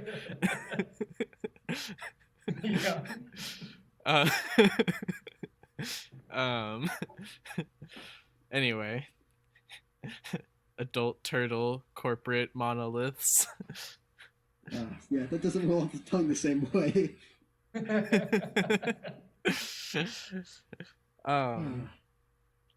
Yeah. So then we get the that dragon dude. Definitely don't know what his name actually is. It's I'm glad that I was right about the dragon part. It is actually that's how they refer to it. Okay. Yeah. I think he has an actual name because they're like referring to the other guy, like, oh, Bedrock. I bet he could take on Bedrock or whatever, but the dragon dude, I don't know. Maybe that is a superhero name. He's Savage Dragon is his name. Yeah. Interesting. Yep, he's part of the Image universe. So, man, I should just look at that and see what everything that encompasses the Image universe. Because I assume it's probably the Youngbloods, Savage Dragon, and Spawn. But I'm like, what else? Let's see here. This is a good time to look for Invincible. See if he's in there. Yeah, there's a lot of heroes, actually. Wasn't expecting that. Oh, what? So, like, apparently Kick-Ass and Zorro are in the Image universe?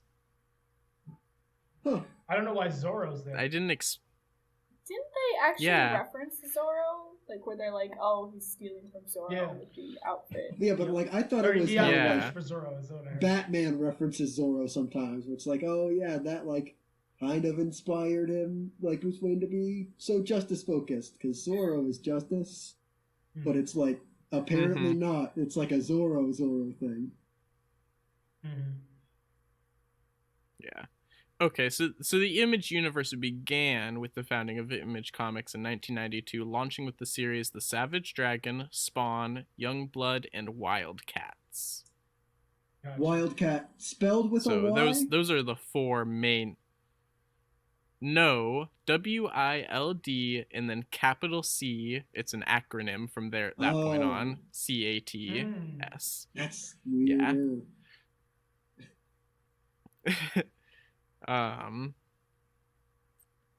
Yeah, it's a superhero team created by Jim Lee.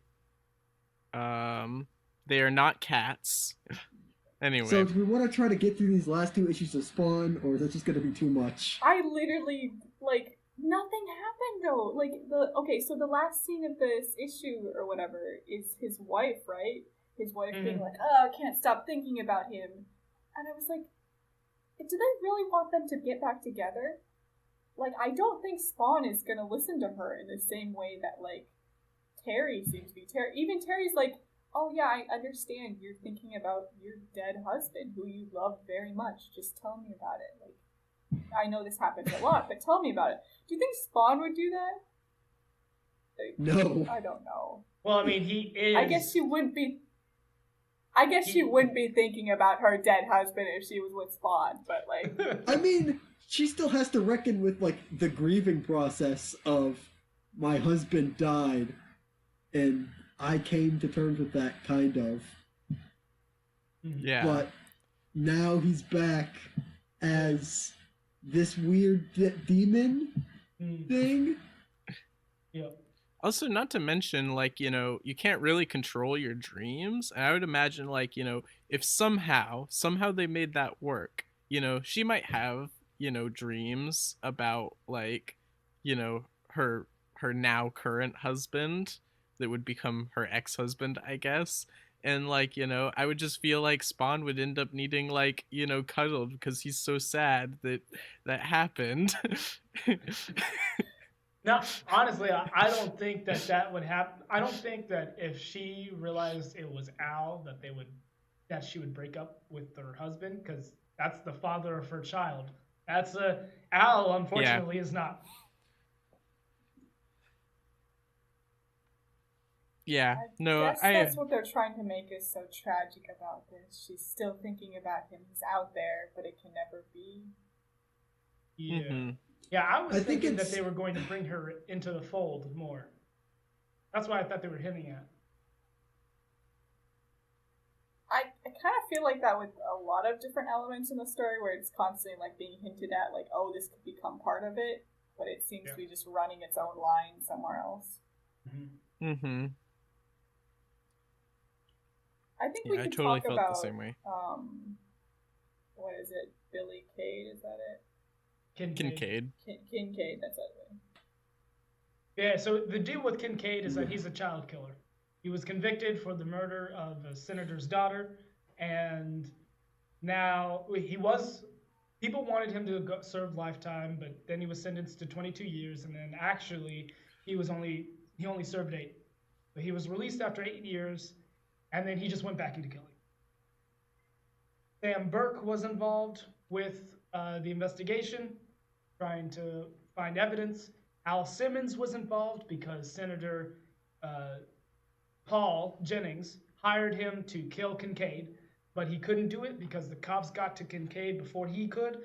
And then he found out later that the group that he was with got evidence on Kincaid and of like child's bodies found in the shack. And so on the day of his sentencing, I guess, or trial, all the evidence started disappearing. The shack they made sure that like all that evidence did not come to light, and so he got such a light sentence because of that. Yeah, and then the shack where the children's bodies were exploded, and so, but the thing with Al was that his boss was like, "All right, everybody, let's pack up, leave," and he was like, "Wait, what? Just like that?" And that kind of was I don't know if it was a tipping point, but that added fuel to the fire at least. That was their fighting. They were always fighting with each other. I mean, yeah, if your boss was like, damn, the shed with all that evidence exploded, that's crazy. Well, we better leave. Right. It'd be, like, really weird. I think what I found extra weird and really leads to the idea of something deeper, I guess, is the fact that Billy Kincaid is getting out, and the guy who was previously the senator, Jennings or whatever, he has nothing to say about it. Like they say that explicitly at one point that he doesn't want to do anything about it. Mm-hmm. That he was involved in the lack of investigation into the murder of his daughter.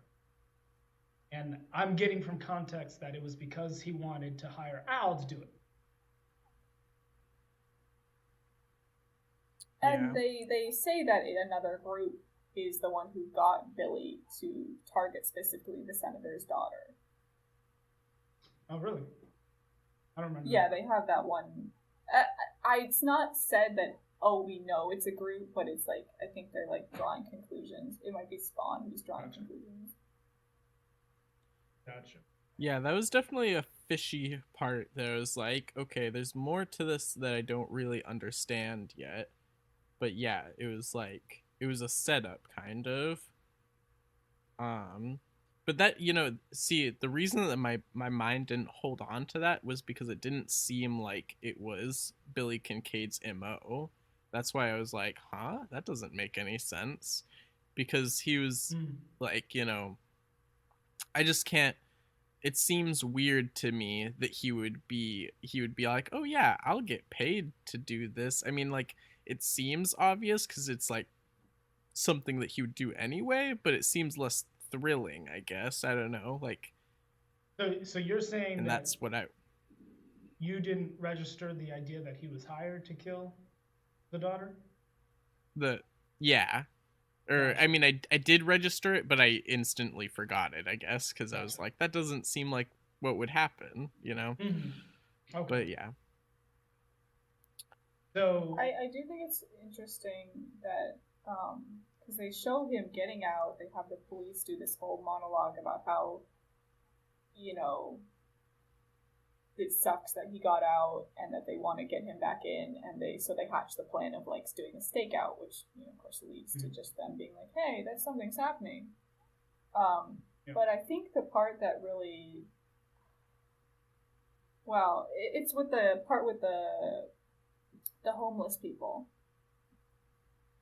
where one of them gets run over, and I don't know, with like the art style, like he does all these really exaggerated faces and stuff, but I feel like he really does it to the homeless people, and it feels disingenuous when it's like, oh, we should care about these people, and like it really sucks that they're being looked down upon, but then the way they're drawn is like even more like similar to how misshapen Billy Kincaid is drawn. Yeah, I Like, wasn't sure what caricatures and stuff.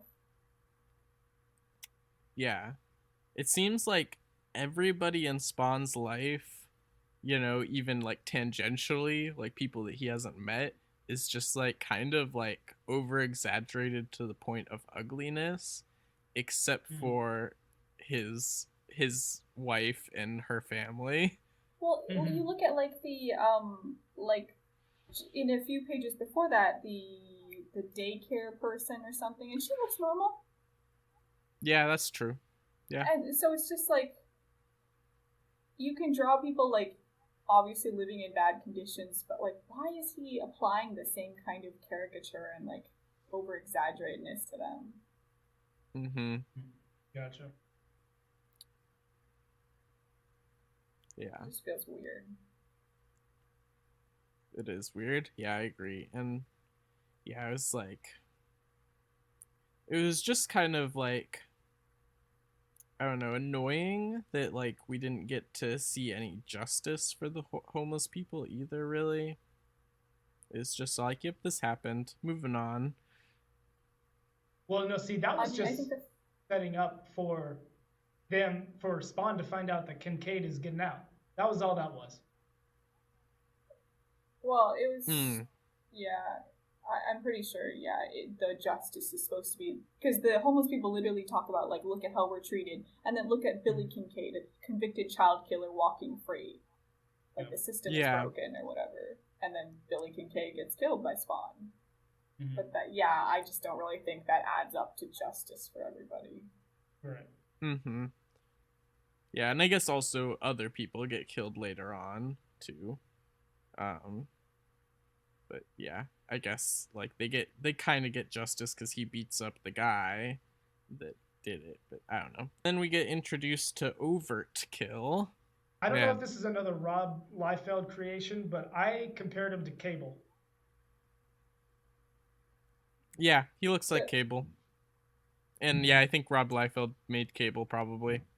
I don't know. Rob Maybe Liefeld that did was make Cable. I don't know if he made Overkill though.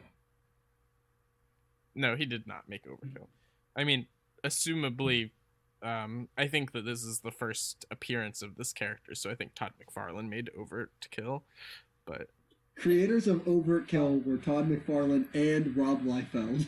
Really? Yeah, they're drawing it next to each other, and I think Todd McFarlane is drawing the logo for Overkill, and it has the little crosshairs thing. Oh my god. That's funny. That's just so funny. Nice. Wow. Okay. But yeah, so nothing happens.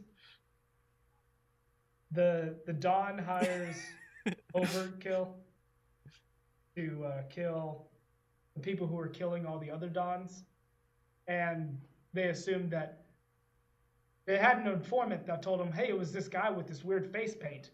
At first, you thought, "Oh, that's obviously the Violator," but no, it turns out to be Spawn that they're after, and you're like, "Oh, okay."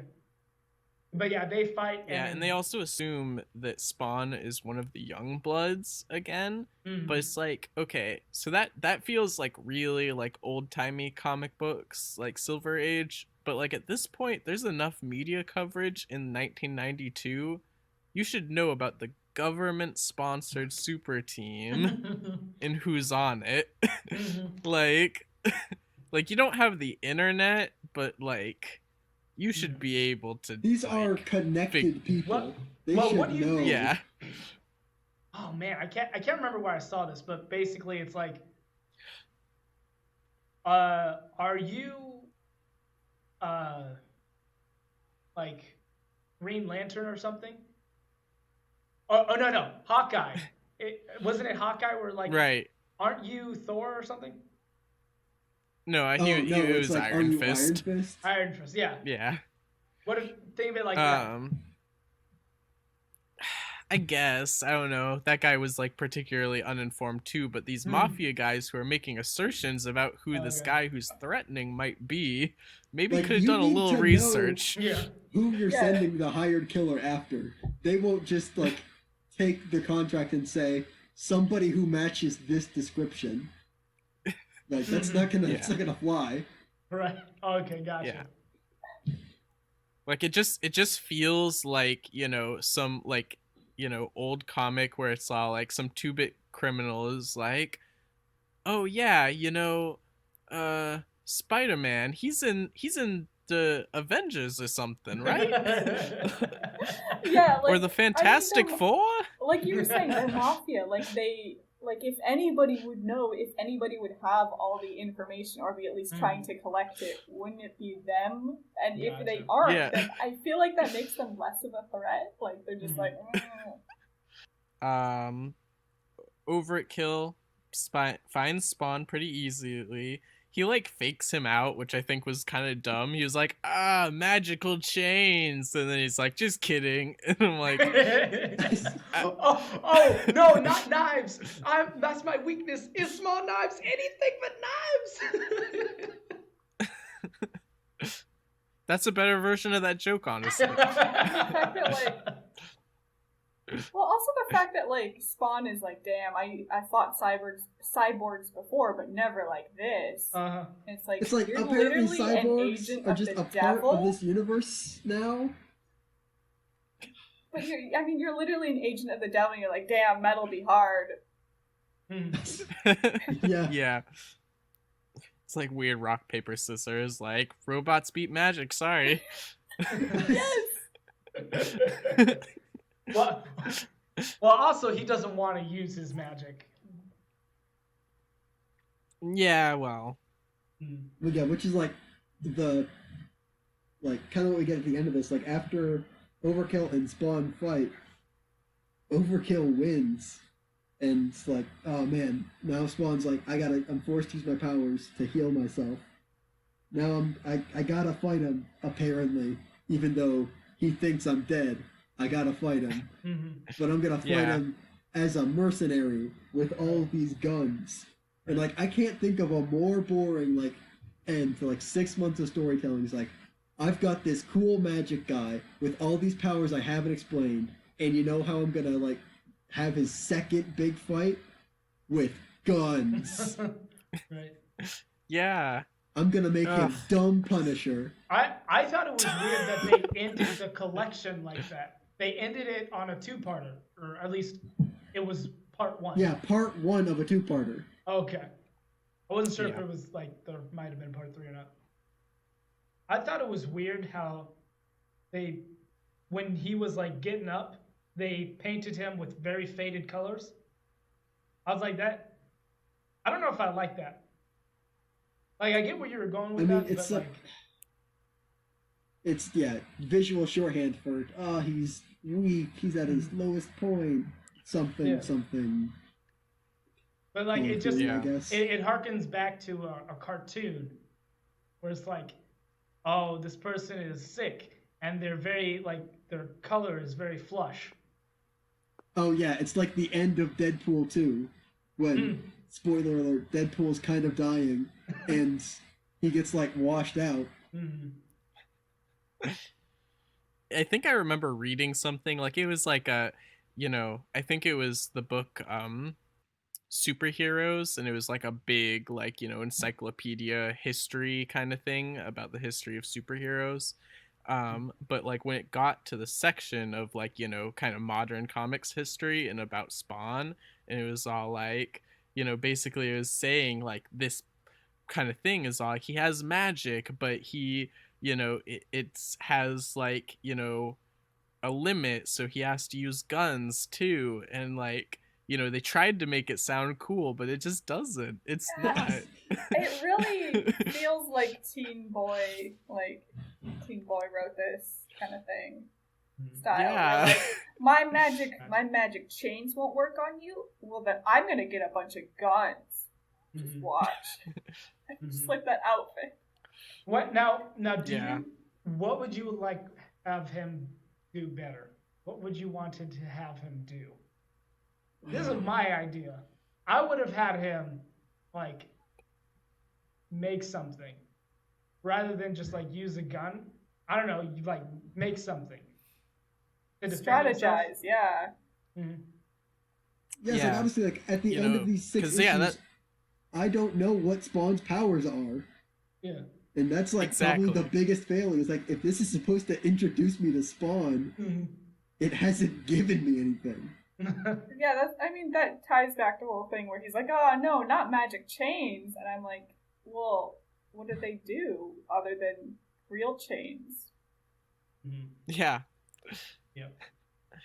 That's His it's little totally bomb like thing that like the little green thing, he goes, and the little green thing goes out and explodes. Yeah. That happened like the first issue, and I don't know. Like when I saw that panel, I had to go back so many times and be like, what the heck happened here? Yeah. Also, like, yeah, basically, this is the same thing as like not telling us what his powers are exactly, but like the whole idea of giving him amnesia in the beginning is like it's like you have to there's two modes of operation that they've figured out for character origins that work. You either do it like Spider-Man, where it's like the first issue is the origin. You see the character as they are before they get powered, and then as they are after they get powered.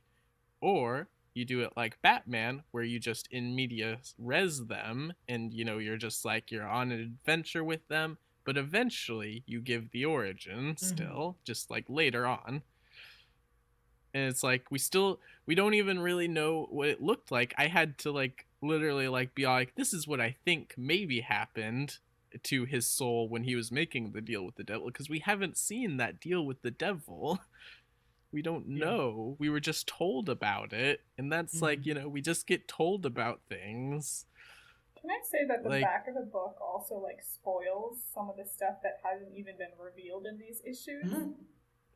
That's a good thing I didn't read. I didn't realize that. Well, I mean, we don't. So at least I never picked it up, and I was like constantly curious about how he specifically died. And the back of the book is just like, oh, after this happens to him, he's dead. And I was like, what? Why would you say that? Also, also another false promise. On the back of the book, it says he learns to harness his extraordinary new powers, and I'm like, but did he? He never did he experiments really? with them. He just like figures it out as he goes, and it works out fine. Right. He never has to consider, did I do it right? Yeah. Yeah. So, man, Spawn's not good, huh? Who knew? Yeah. I've had college classes with people who seem really cool, and their favorite character is Spawn, and now I'm like, I don't know what to think of you. I mean, I feel like always whenever you come across a character, like, doesn't mean the first few issues are good or whatever, but like, you'll have that favorite run, of course, where you're like, oh, the character was so realized, and so many different things happen. And for me, with like the Fantastic Four, it was totally that one, was it Unstable Molecules or something? Yeah. Where it was like, it's totally not, like, if I told anybody I love the Fantastic Four, they would not think of that book. Yeah. That's true. Yeah, I guess I should be a little bit more fair to that. I mean, I didn't have that high of expectations going into it. I mean, after I did read that log line where they're like, "This is the most successful independent comic book ever," I'm like, huh? In 13 Whoa, years. I didn't know that. Mm-hmm. The art was better than I thought. Art was pretty good. Yeah, art was good. Yeah. Covers especially I really liked. Maybe that's all Todd McFarlane should do now. Is just special edition covers and action figures. This has been the comic panel. I'm Cody. I'm Taylon. I'm Jacob. And I'm Shawenta. Thanks for listening, and we'll see you next time.